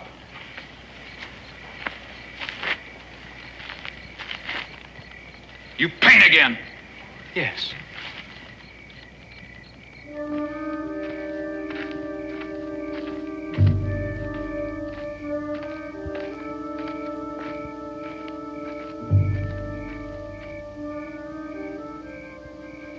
You'd like to rejoin your people, wouldn't you? I cannot. The way things stand, you belong to me. And as long as you belong to me, you'll obey me. Do you understand? Yes. Come along with me.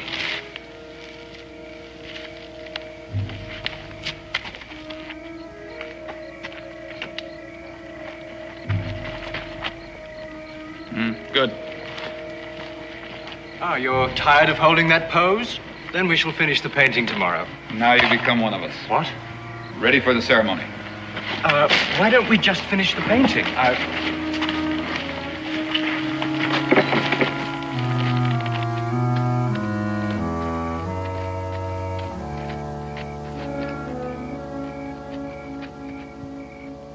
You know, since Longknife figures that you're a fair trade for David, I think it's only right that David's a fair trade for you. I don't understand. I just wouldn't want Longknife to come to the conclusion that you'd gone along with me in this.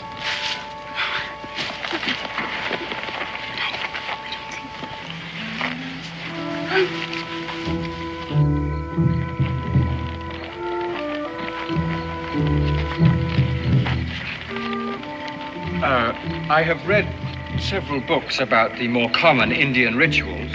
Am I permitted to ask which one of these I am to be subjected to? Is it the hot knives or the rawhide thongs? You'll learn for yourself. This is a test of your manhood, your fitness to become a blood brother. Look, you don't understand. I don't wish to insult you, but... If you don't choose to be our brother, you choose to be our enemy. What if I don't measure up? Supposing I'm not strong enough, not brave enough to survive the ceremony? That would be very bad. Tell me, is it a customary part of your ceremony to be tied up like this? Does it not question a man's courage? Soon you'll be untied to run the gauntlet. Run the gauntlet? It's our first ritual. Since there's but 8 of us, you will be allowed to run it twice.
Drink.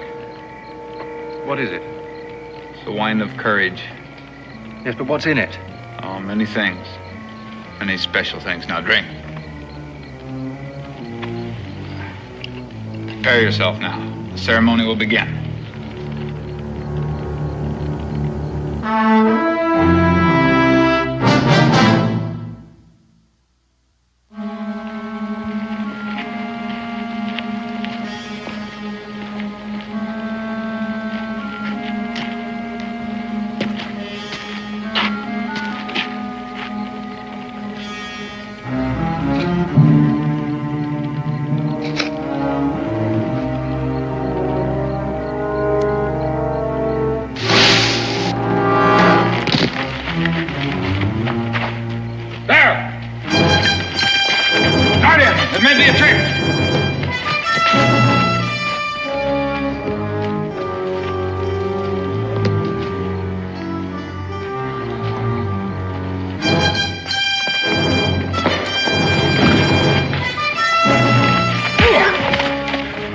Magnificent tactics, Mr. Boone. Let's get out of here.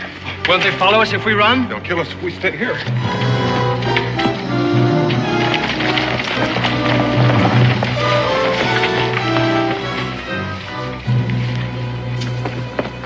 Mr. Boone! Mr. Boone! Save your breath and run. There's a river just up ahead. Mr. Boone, it's my paints. Your paints? Yes. I left them at Long Night's camp. I must go back for them. Are they worth risking your life for? Well, we can take another route back, but I've got to have them. You don't understand. If they catch you again, they're going to kill you. And what's more important, they're going to kill me, too. Mr. Boone, I'm sorry. I must have my paints. David.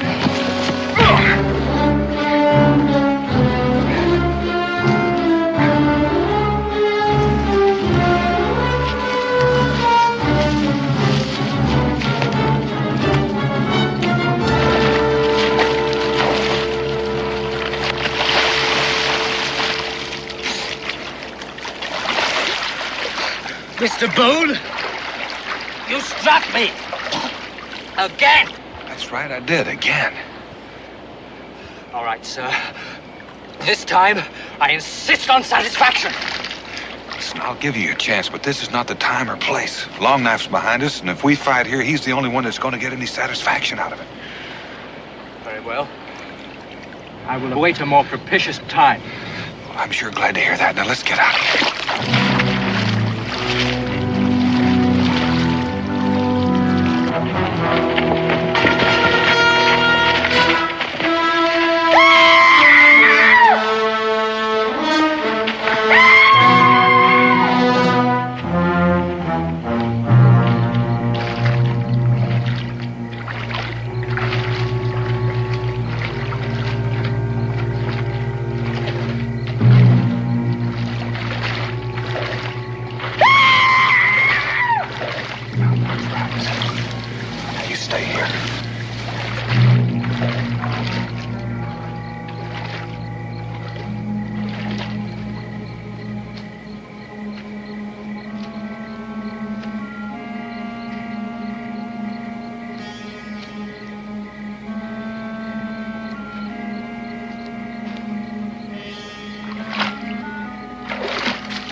Turn for what? Take a set of tracks up in the grass like I did. Oh, look, why don't I just hide somewhere and perhaps you could lead them away?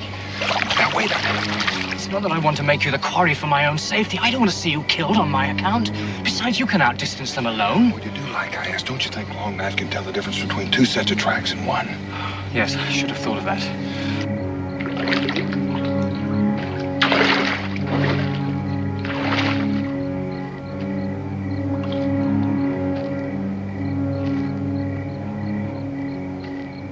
Now step exactly back in your tracks. Keep your weight on your heels so it looked like you were going forward.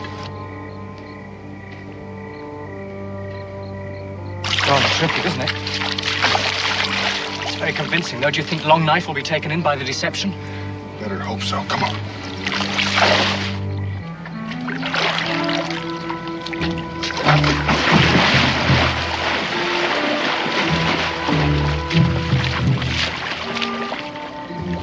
I left the water here. Tracks lead up to the dry grass. Boone is smart. He knows that I swore never to set foot on my father's land again. He will take refuge there. Your father's land right there. You four go this way, the rest will go this way. We'll search for him across the water. Boone is like a fox. They lead the hunt one way, then go another. Go now, we waste time.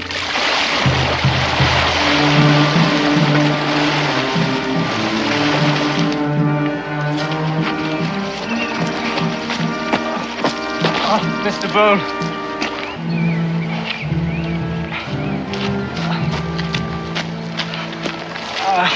How much further do we have to go?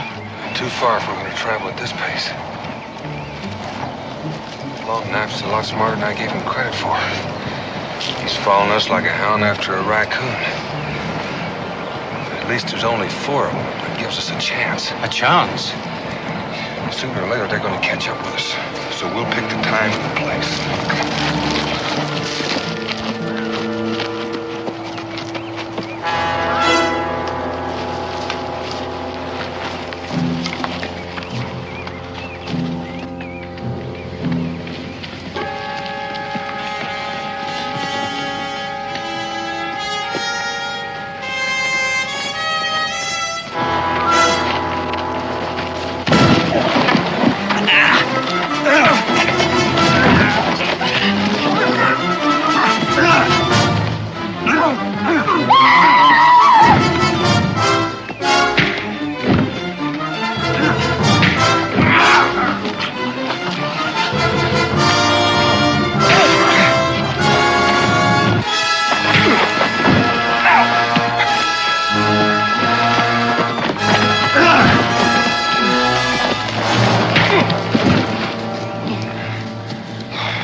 Thank you, David, for saving my scalp. Well, that works both ways, doesn't it? Now, if you'll let me have your knife. What do you want with my knife? Well, we're going to scalp them, aren't we? Don't tell me you've read a book on how to lift a scalp. Yes, I did, and it gave very explicit directions. You see, you hold the forelock of the victim with your left hand, and you make an incision just at the hairline on the forehead. Well, David, don't you think we could just tie him up somehow? It won't hold him for long, but it'll be long enough to get out of here. Oh. Well, I suppose that decision's up to you, Mr. Boone. But I must tell you, I'm very disappointed in you.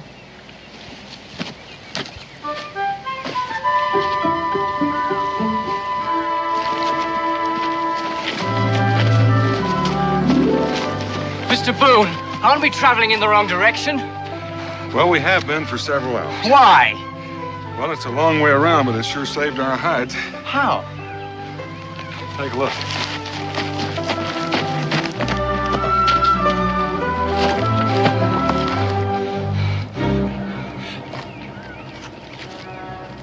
They're stopping.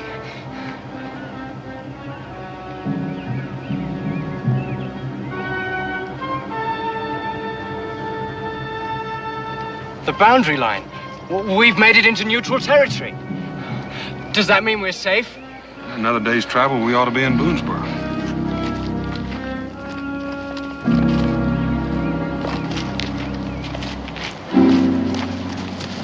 All right, Mr. Boone. Here and now? Here and now, Mr. Boone. Why don't you take a little time and get your breath? Oh, I am sufficiently recovered, thank you. Besides, it will help to balance the advantage of my obvious youth. I mean to be very fair about this, you see. Oh? What's going to balance my advantage in size? My superior skill. Mr. Boone, I hate to do this, but my code demands satisfaction. I see. Well, what if I tell you I don't know how to fight your style? That's exactly what I'm counting on, Mr. Boone. It's no good trying to talk your way out of it. I insist on teaching you a lesson. Would it make any difference if I told you I don't want to fight you? Well, you were quite willing before when you struck me without warning. Well, you know why I did that, David. Mr. Boone, I have no intention of changing my mind. We will fight until one of us is unable to rise to his feet. What a waste when we have so far to travel. Why don't I just apologize and we'll let it go at that? Don't patronize me, Mr. Boone. You defend yourself. You will see that brute force is no match for the science of fisticuffs. Science, Mr. Boone, the wave of the future. Well, I reckon so, David, but we're not in the future yet.